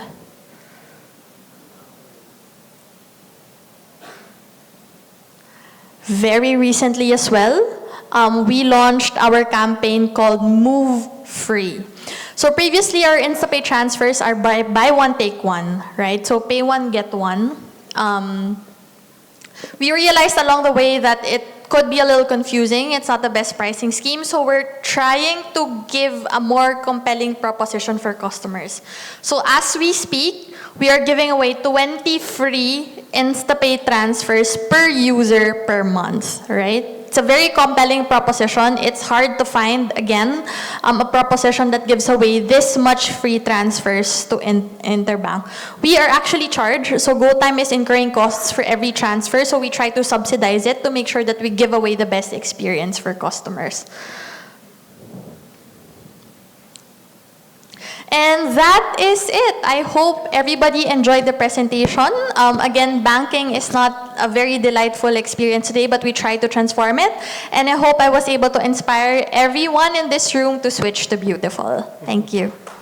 Thank you very much, Ms. Christina. If I could ask you please to stay, we'll just get the chairs fixed up here on stage because, as I mentioned earlier, that was our final speaker for this afternoon. So we will now move on to our panel discussion. All right. So while we have our panel here with us, so again, same format as this morning. We'll have a couple of questions that came in already that we were able to get from some of you students. And once we go through those questions, we'll also be opening up the floor. So the mic is right here. Earlier this morning, we had some fantastic questions from some of you. Again, we encourage you to come up again. Feel free to take this opportunity to ask any questions that you might have regarding investment. We had some good questions earlier about investing, some questions as well on saving and financial literacy in general. So at this point, again, let's welcome back on stage our speakers. So we have Sir Dave from EastWest Bank, Sir Japheth from UnionBank. We also have Professor Gemma from DLSU to join us. And of course, Ms. Kat is here. And can we also invite from the Manila Bulletin, Sir Philip, to join us on stage as well. Okay, so we have si Professor Gemma is here to join us. Okay, so let's just grab our seats and have this mic. One more? All right. All right, ma'am, have a seat. Okay, so again, thank you, everyone. So we'll start things off. So if anyone has any questions, again, just feel free to come up over here or ask. But just to kick things, get things started. One of the questions that we have from our students that we collected prior was, what do you think is the greatest financial challenge that this generation will face, and what can we do to prepare for it? So I guess a little. Besides flood control, huh? Yeah, besides flood control. I think for the Gen Xers, it was the Asian financial crisis. That was one. For me, the one I experienced was the financial crisis in 2008. Recently, thankfully, we haven't really had anything, but it's inevitable, right? The market, the unpredictability of the market, the one thing that we can always predict, that there will be dips, there will be highs, but what can we do to prepare for that? So if anyone would like to take the floor to answer that question. I think it's a human intervention that would be very challenging to the future generation, and it's all about violation of the basic values that every human being should have, and it's all about honesty and integrity. And you know what happened to us Filipinos, being branded as very corrupt people. It's something that the new generation should really change that concept or that image. And it really starts from within. Every individual should be very conscious that it will not happen again. This flood control scandal, it affected a lot of Filipinos who do not belong to us, right? It's the people, it's the majority of the Filipinos that are really very affected. Can you just imagine people walking along the road with the flood as high as their chest? So it's really the work of man that would challenge the future generation. And I think the young ones can have an insight and reflection on that. Thank you.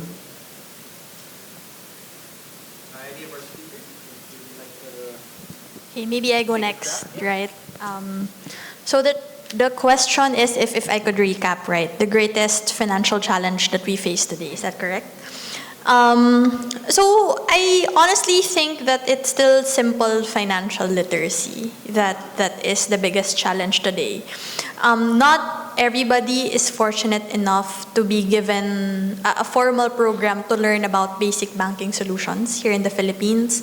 Maybe in Metro Manila and in certain prestigious colleges like La Salle, right? Maybe there is a formal program to it, but in remote areas, in far-flung areas, there is still there's still so much that we can do to introduce them to basic banking solutions, right? I'm sure in far-flung areas, especially me. I mean, I also go home from my province from time to time, and the banking environment there is very different from the banking environment here in Metro Manila.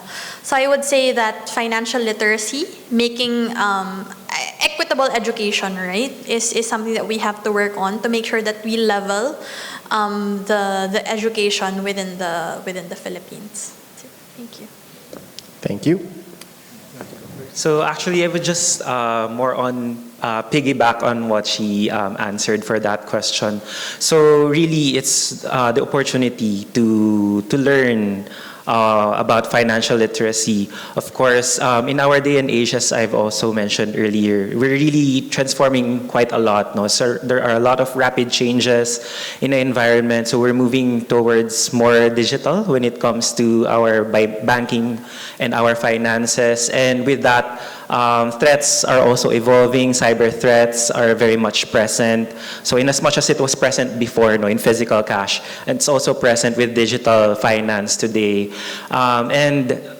If the basics of financial literacy is absent, what more? How much more would it be a threat when we already move towards the digital space, wherein it would need more onboarding, more knowledge for these Filipinos to actually understand how it works in the digital landscape?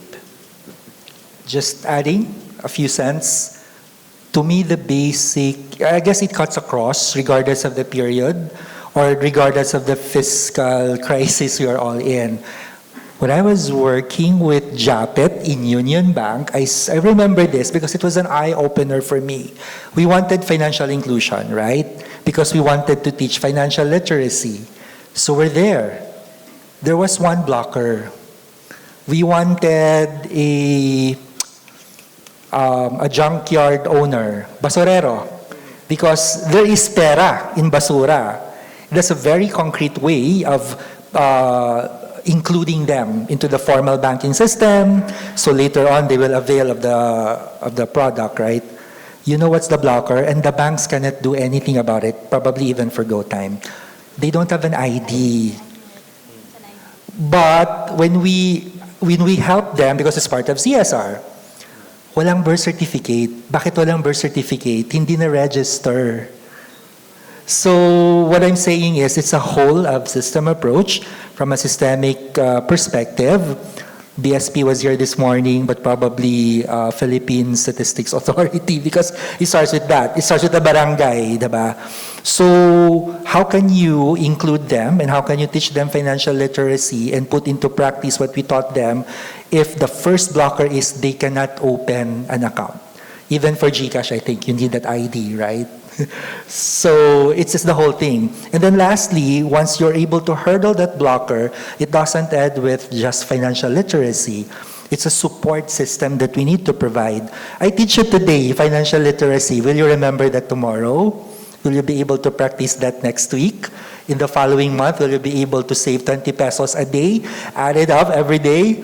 So it's really a Ubuntu, a whole village approach. So just my thoughts out there. Maybe you guys, when you join whatever organization, when you join the government, that's a solution we need to look for. Wonderful. If I can just follow-up question to some of the points that was mentioned just now.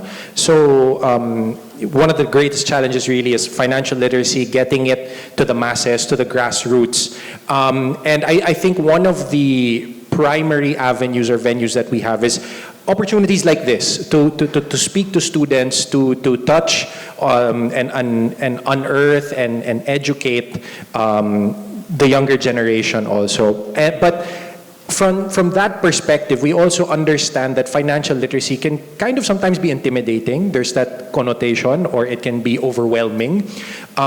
So for the younger generation, for students, how can we laymanize it, I think, and make it more accessible, make it more approachable, or make it cool, kumbaga, no? For students, or even not just in college, but even maybe as early as high school or even grade school, starting with the concepts of saving and on all of that. If anyone would have some insights there or some pointers that you'd like to touch on.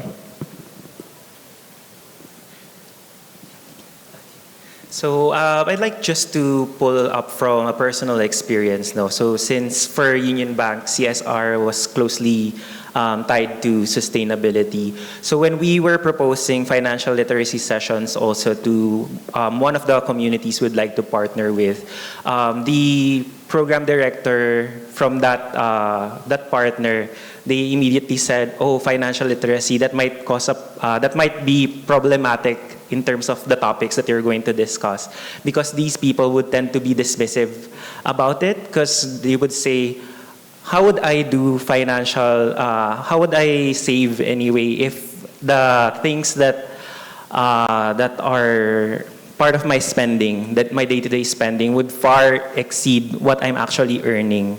So what is there for me to save? So what point is there to actually attend a financial literacy program?"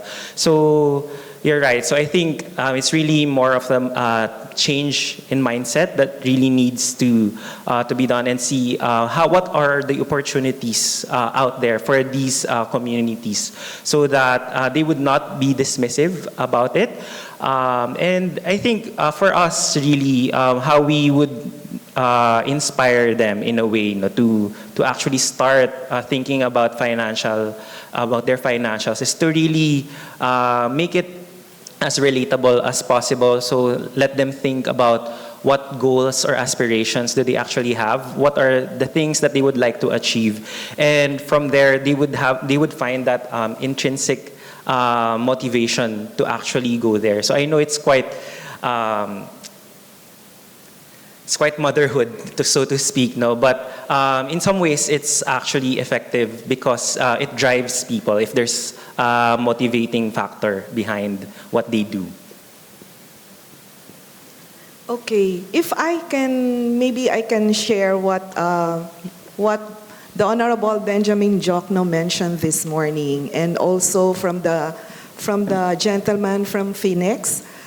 They were talking about promoting financial literacy in the schools through the Department of Education. And I think this is a very good avenue to promote financial literacy as young as high school, as well as college. And I know some financial institutions who are having these projects about financial literacy, creating modules. I am familiar with one of the financial institutions because they also got me as one who prepared the module, and together with the central bank, insurance company, SEC, we are collaborating to create that module that will be used for the universities, several universities. And I think it's really very important that we should promote financial literacy. And for my example, I'm doing it voluntarily, actually. All the pictures that I showed in my presentation, it's a voluntary work personally coming from me. Thank you. And further to that, I think in Singapore, they start from the age of 9 or 10, no? In terms of financial literacy. There are already courses about it. So maybe even has to go before university level, even at a younger age. What I'd like to throw also to the fore is we're talking about relating financial literacy to sustainability. But I've always mentioned this also. This is like something that it's like something I've carried for several years now. But for me, the problem with trickle down for sustainability is that it's still couched in English. It's never connected or said in Filipino. Whereas if you go to like Indonesia, I'm sure it's said in Bahasa. In Japanese, you're going to talk sustainability, it's in Japanese, in Ipongo or something. But here in the Philippines, we've not created a unified or agreed upon terminology for sustainability. That then, how do you expect it to trickle down to certain economic demographics if you're going to still be couching it in English all the time? I'd like you to comment on that. So I agree. I very much agree. I feel like there is still so much that we can do in order to make it relatable, right?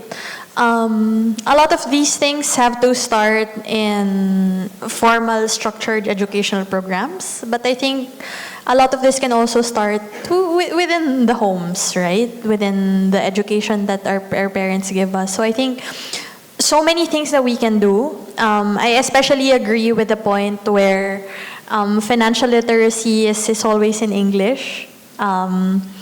I think that's something that we want to change, especially to make it more relatable to the masses. So yes, definitely agree. So many things that we can do. And it also just keeps the impression that it's very elitist, di ba? Correct. Whether you're talking I agree. sustainability or no. I agree. Yes, if I can also mention that when I talk to the young mothers, I mean the mothers in the what do you call this? Dwellers, informal settlers, I use Tagalog. And even the youth from Pasig, in my picture, I use also Tagalog. So it's easier when it's financial literacy, but sustainability, parang there's no terms really, no, that are used and agreed upon. it was also in the preparation of our module for that financial institution. Central Bank recommended that we should put some Tagalog sentences in the module so that not all universities are like De La Salle, if I can say it, or Ateneo. So we were using also the Filipino language. Yeah, if I may add, okay, papunta tayo sa magandang usapan. Let's talk about you touched on a very, for me, I'm passionate about it. Psikolohiyang Pilipino tayo. Sustainability is actually an introduced concept to us from the Western. You want loans? Oh, let's do ESG indicators. Let's do ESG metrics, economic, envy, social, governance, things like that. Pero hindi siya matatranslate immediately to, kayo guys, sustainability. Ako, I've been practicing sustainability 20 years now. When I tell people, my kids, when I tell them, Dad, what's your work? Sustainability. What's that? Ang hirap, true. And I guess it's now time to really claim it and contextualize it. To me, regardless of the language or the taxonomy, if you will, to refer to sustainability, the best way to teach sustainability is for people to do it in our context. Okay, example, envy, ano yan? Kalikasan. As simple as tree planting, coastal cleanup, diba? Magtanim ng gulay sa bakuran kasi pwede mo siyang gawing pangkain. So those are you Filipinize, you take charge, i-hijack mo yung concept na inintroduce ng West sa atin, diba? Probably, I don't know, later on PSE or BSP can have a Filipinized version of sustainability fund, ESG fund, that's working for not just the environment, Filipino entrepreneurs. For instance, sustainability fund, I don't know, Indonesian baka ginawa nilang sustainability. Alam mo yan? Like ginawang I, yung Y. For Filipinos have the tendency to be like that. So, I guess beyond than that taxonomy, it's really putting that into our context. Envy is kalikasan. Social is kabuhayan. Kung gusto mo ng deeper application, bayanihan, diba? Governance, ano siya? Hindi lang mabait, mabuting tao. That we can, deeper siya. Kung i-transpose and i-lay over mo siya with Filipino words and concepts, marami siya actually applications. And I think if we do it that way, we will have a richer implementation of sustainability given that context. That's what we're trying to do. Aside from my EastWest Bank hat, I also run a non-profit called Sustainability PH. We teach sustainability and contextualize it for young kids. We have Climate Fresh, claymanizing the science of climate change without bleeding your nose. But at the end of the day, we connect it to the context of our society. So there. We have a community of sustainability practitioners and we design programs that respond to their unique situation. So it's really a movement, but yes, we need to do more than that. So yeah, my few cents. No, but thank you for that. Yeah, so I'm just gonna say that I'm actually part of the one of the mentees under Sir Dave with the program of Sustainability PH, and yeah, so it's really to his point. I guess sustainability it has for us to have a better understanding of it, with the absence of the Philippinized term for it, is to actually experience it also the Filipino way. So he mentioned the fresks, some of the activities that he would do in the program that he's a part of. It's really hands-on experience for us to understand what sustainability is all about. And I guess that is how also we would, in our own ways, be able to translate it or communicate it to the people. But yeah, agree. We're just a few so far who understand what sustainability is. And then we are a big nation. And so it's going to be really a challenge if we want it to be something that's easily understood by everyone. All right, thank you very much. So while we're keeping this conversation going, if anyone has any questions, please feel free. I think we have one here, this gentleman. Yes, sir, go ahead. Good afternoon po. So my question is, given the emerging trends and given Senator Bam's proposal regarding blockchain technology in government procurements, how do you think would it affect the future? Okay, so I think the question is about the implementation of blockchain technology for government procurement and transparency, essentially. If I watched the talk of Mr. Magalong, the mayor of Baguio City, about blockchain, and it's like my understanding is all about transparency and good governance. So if it will be effectively implemented, we will have a better Philippine country. So it will be good for us, and the funds that would be diverted to some few people and just waste it will be avoided, and we will have a better economy. At the same time, the quality of life of every Filipino will be upgraded. So I think if the government will implement that would be a good way of improving our situation. Yeah, so I totally agree. So that actually, so that's why I'm poised to agree to what Ms. Gemma said. Because in UnionBank we actually utilize blockchain technology with some, if not all, of our products and services. So yes, it's indeed much used for transparency, for having that one source of truth. That's actually one use case for blockchain technology, and that's totally right. So But- if it's something that's used effectively, then But I'd also like to point out, and maybe you can comment, we're now pushing for transparency, when in fact checks and balances have been in existence within our government structure for decades since the beginning. So there's always been a failure in the systemic, there's a systemic failure in how these things operate. And so I just wonder later on, you do the blockchain, will there be a way around it, et cetera, et cetera? How resourceful is the Filipino politician, the Filipino contractors, how resourceful will they be? Because in the end of the day, you also had like pork barrel, you eliminated pork barrel, and then now you had flood control projects come in, which practically took the place of what were existing as the pork barrel patronage structure. Diba? So they'll always find something new also. So I think what the kids also here have to understand is it's a constant vigilance. It's not just saying that, hey, blockchain now exists, we're now solving the problem. Yes, I agree with you. It's really up to our leaders on how we will have a better country. And before I will continue, I would like to acknowledge he's one of my students who raised the question, and I'm very proud.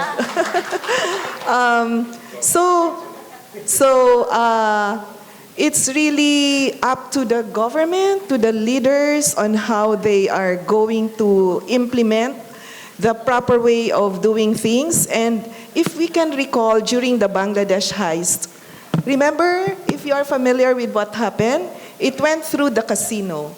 Can you just imagine making the anti-money laundering law, with due respect with everyone, I'm just saying the facts. that with the anti-money laundering law, they created that law, right? However, they put the casino as the gateway, meaning to say everyone should follow the law. However, they exempted the casino. That's why the money went to the casino. So it's really, the gentleman here, Mr. Philip, is right. We really have to be vigilant. And I think it's really every person, every Filipino has the role to fight for it. I am very quiet, but I am praying a lot every day that our leaders will change. Can you just imagine the money wasted? They are using it for their own consumption, for their own personal gain. And if I can say, the word nakakahiya, wala na ngayon. Let's return it back. Mahiya tayo sa sarili natin, lalo na para mahiya tayo sa ginagawa po natin. Salamat. I think if I can just add to that point, and maybe Sir Japheth, you can, as the tech person here for blockchain. no, but I think one of the benefits then kasi is because through the blockchain technology, it will also be visible, right, to regular Filipinos as well, because it keeps a record of all the transactions that happen. So the vigilance actually also, we have a part to play in it. It's not just the expectation that, it's all about the leadership that's there, but it's also the responsibility that we have as citizens to hold them accountable and have those platforms in place to maintain that, right? Because obviously right now, as Philip mentioned, the systemic failures really because the check and balances are so centralized within the government itself that yun nga yung problem na there's little monitoring outside of that. So I don't know if I'm correct with my understanding of the technology, but as far as I know, that's how I interpret it. Yeah, of course, definitely, you're correct. For sure, but to Sir Philip's point, so blockchain, again, is yet another technology, much like artificial intelligence. A lot of these things have a lot of positive uses nowadays, but at the same time, it could also be used by people with evil intentions. So again, it also boils down to that first question that we had this afternoon on what's that most pressing problem that we have, and Ms. Gemma answered earlier. It's really corruption, the lack of integrity in our in leaders and in some people in position or in power, right? So it's really there. So more on the person already, rather than the tools. At the end of the day, tools are just there. It depends on how we use it. If I may add, okay, blockchain, ano siya? Like sustainability, madali ba siya ipaliwanag? To the point of Sir Philip, right? Sustainability, 30 years, papasukan mo ng blockchain. I will ask the room here, does everyone understand what blockchain technology is, right? Ako, limited ang understanding ko, but when I was with UnionBank, somebody told me, it's a ledger, essentially, a notebook to document. That ledger will not allow erasures. Or insertions, right? So everyone who wrote on the ledger will have a footprint, a fingerprint, unique to that person. Over time, traceable siya. Good. What that teaches us is the behavior of transparency, honesty, consistency, right? But then again, it's a new technology for some, and most Filipinos. Tanungin ko kanina yung binilhan ko ng candy sa labas. Ate, ano mo, blockchain, madedemand mo ba yon? Kaya the goal now here is, and this is what I'm saying, technology for good. Yes, I'm there. AI for good. Yes, digital banking. But you know what happened to us? And I can really say this. Iba yung education ko. I don't know. Ilang taon na ba ako? 43. When I was in elementary, diba? Because people, the Filipinos, are kept ignorant and illiterate. Financial illiteracy is one of that. So imagine be introducing a new technology, but you don't empower citizens to question that, to fully understand what that is. So that's one. And it's up to you guys, please. let's bring back that kind of critical thinking. Yun yung nawawala sa atin. Critical thinking and maging makulit. Demand of these from government services. Yes, may blockchain. Pwede mo na gamitin. LTO. Ano bang record dyan? Pag nag-renew ka ng lisensya mo, nag-apply ka for barangay clearance or whatever, NBI clearance and all. So it starts with you guys. Yes, it's really not just the technology, but I guess there needs to be a revolution of thinking. Citizenry, empowered, educated fully well. So that when these things are introduced, we can really demand accountability from the government. I'm just asking, how many here in this room were part of the September 21 march, the trillion peso march? And you also had a walkout every Friday, here in Salle. And how many will be joining the November 30? Are planning to join the November 30? Come on, guys. Okay.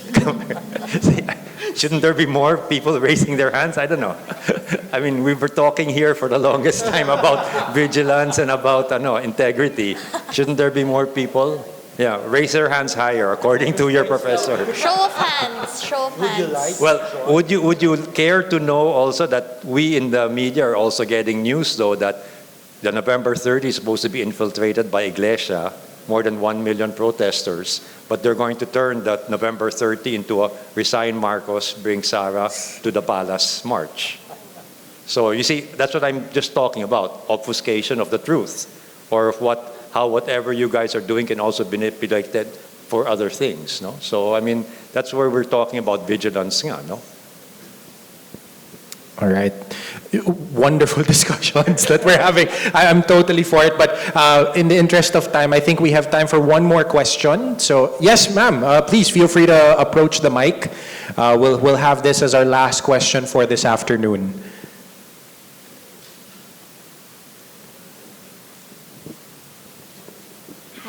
Hi everyone. Thanks for being here and for talking. Taking a little bit of your time.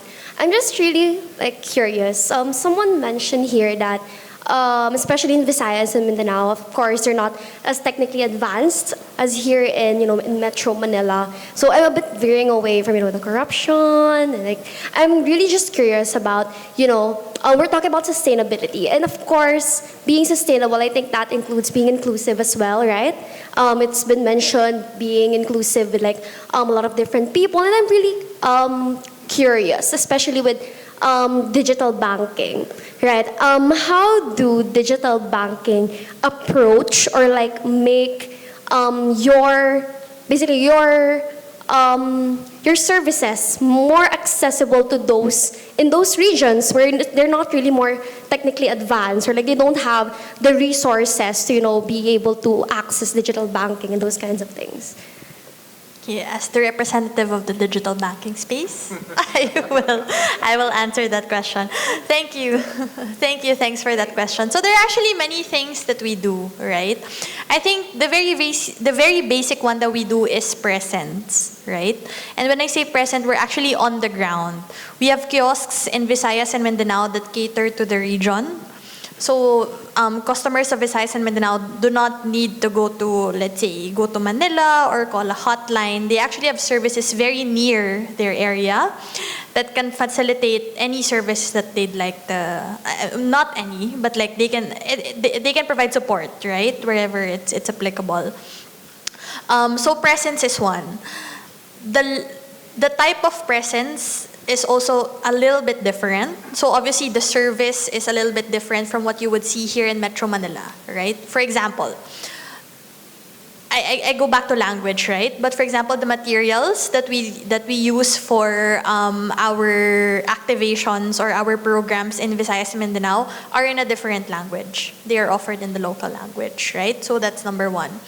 The second thing is even the messaging that we use is tailored to the behavior that we see within that area. For example, right, here in Metro Manila, cash-ins are a lot more electronic. So we see a lot of customers cashing in via InstaPay, whereas with other areas in the Philippines, the behavior is a little bit different. They do a lot of machine cash-ins, over-the-counter cash-ins, etc. So the way with which we shift the behavior, or the way with which we kind of talk to the customers and shape the messaging, shape the content of the things that we talk to them about, is also a bit different based on the segment that we see, right? So I think in terms of content, in terms of manner and matter, there's obviously substantial differences with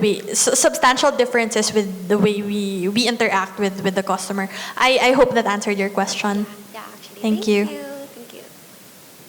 All right. Anybody would like to add before we close off our panel discussion? We're good? All right. Then thank you very much to our speakers. A round of applause, please, for all of them. So if I could just ask you all please to stand. We'll take this opportunity to have a photo op. We'll have the chairs cleared. And in the meantime, could we please call on our Manila Bulletin executives to join our speakers on stage. So if we have Sir Jordan, Miss Irish, Sir Leslie, and Miss Len to join our speakers for the photo op.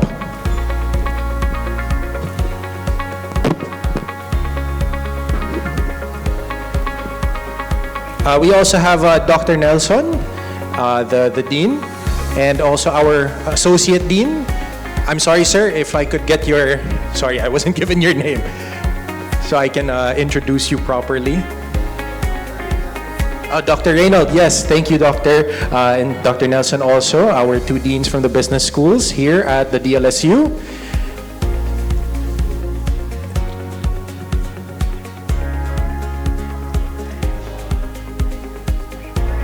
One moment. Ayan. Okay, there we go.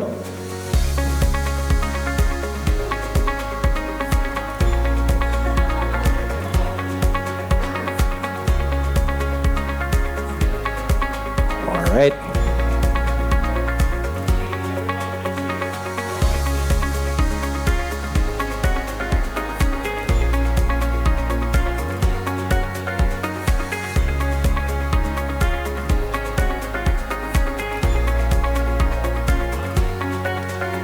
Okay, good. Thank you very much. Oh, sorry, one more. Sorry, may pahabol. One more photo.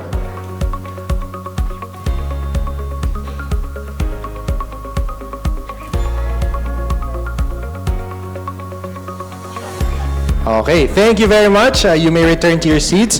Dr. Reynold, if I could ask you to stay, because before we conclude today's event, we'd like to hear our closing remarks from the De La Salle University Dean of Ramon V. Del Rosario College of Business, Dr. Reynaldo A. Bautista Jr.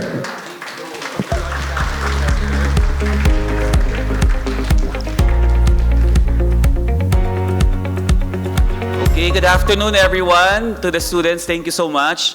I know it's very difficult at this time because we have the transition to online classes, but I really appreciate and I'm so amazed how you ask questions, the way you're dealing with the topic that was discussed. It's very heartwarming and I can see a bright future, at least for the Philippines, from the students of De La Salle University. So on behalf of the Ramon V. Del Rosario College of Business, and the entire De La Salle University community, I would like to extend my deepest gratitude for all of you to being part of today's sustainability focus session in partnership with Manila Bulletin. Sir, I know we moved this several times. Finally, it happened.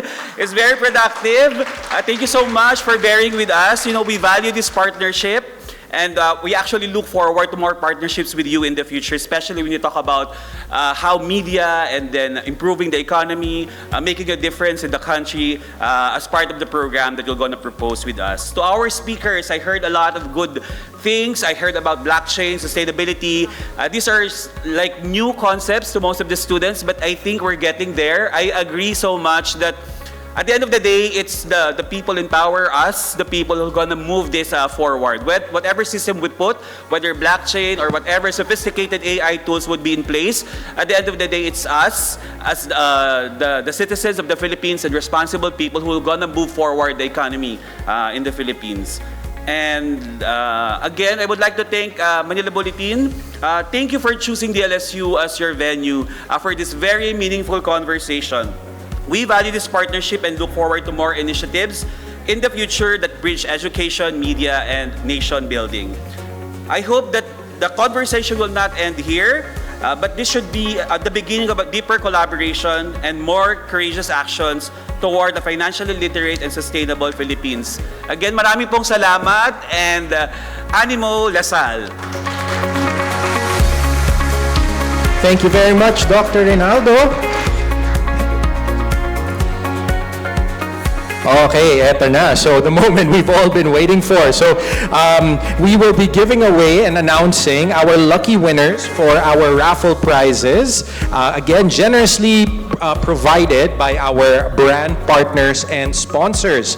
So if you are here and you hear your name called, just proceed to the registration table outside. It will be available up until 4:30 for you to claim your prizes. Okay, so okay, mukhang swerte kayo. Mas swerte pa kayo kaysa sa morning because there are more prizes being given away this afternoon. So first of all, from UnionBank, thank you very much to our UnionBank partners. They are giving away 15 gifts. So congratulations to our 15 winners from taking home these gifts from UnionBank. Richford Lee, if you're here, Richford, okay, congratulations. Beatrix Yang, Gian Cuevas, Eliza Apin, Hershey Tan, we also have Abril Jehan, Francine Hipolito, we have Yin Yin Uy, Alan Miles Quijano, Sofia Pauline Lim, Lara Mejixo, Ayesha Mateo, Bacani Remigio, Jesus Sanchez, and Therese Dogma.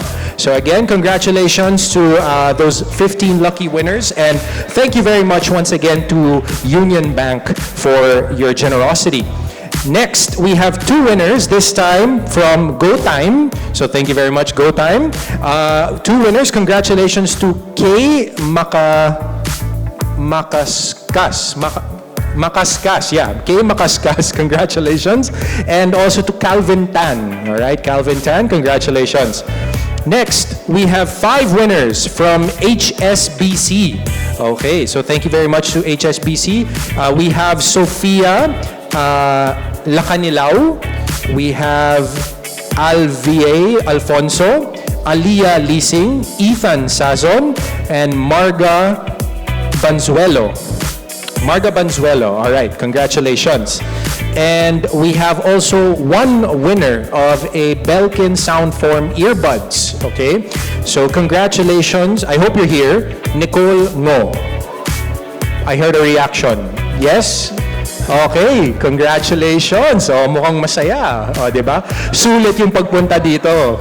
Okay, and lastly, we also have from EastWest naman, thank you very much EastWest Bank, 13 winners. We have Liana Marie Bautista, James Ontenco, Trela Lapada,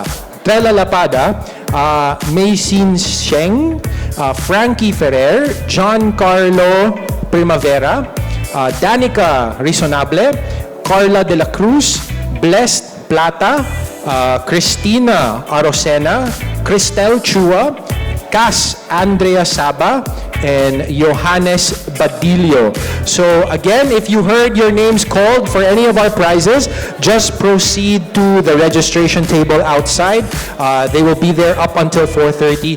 And don't forget to bring your ID, all right? Your school ID, that's what you'll present to claim your prize. And again, if you haven't had the chance yet to register, remember to do so also to receive your certification of attendance. And that will be emailed to you over the next few days, okay? So don't forget to do that. So, that said, ladies and gentlemen, that officially concludes our third edition of the Manila Bulletin Sustainability Focus Session on Financial Literacy. A round of applause, please. Thank you. So we look forward to imparting more knowledge on sustainability initiatives and efforts to our future leaders. That's all of you here in this room again soon. Once again, my name is Sam Thurman. It has been a pleasure to host this event for you today. So thank you and have a great day. Animo Lasal, let's go.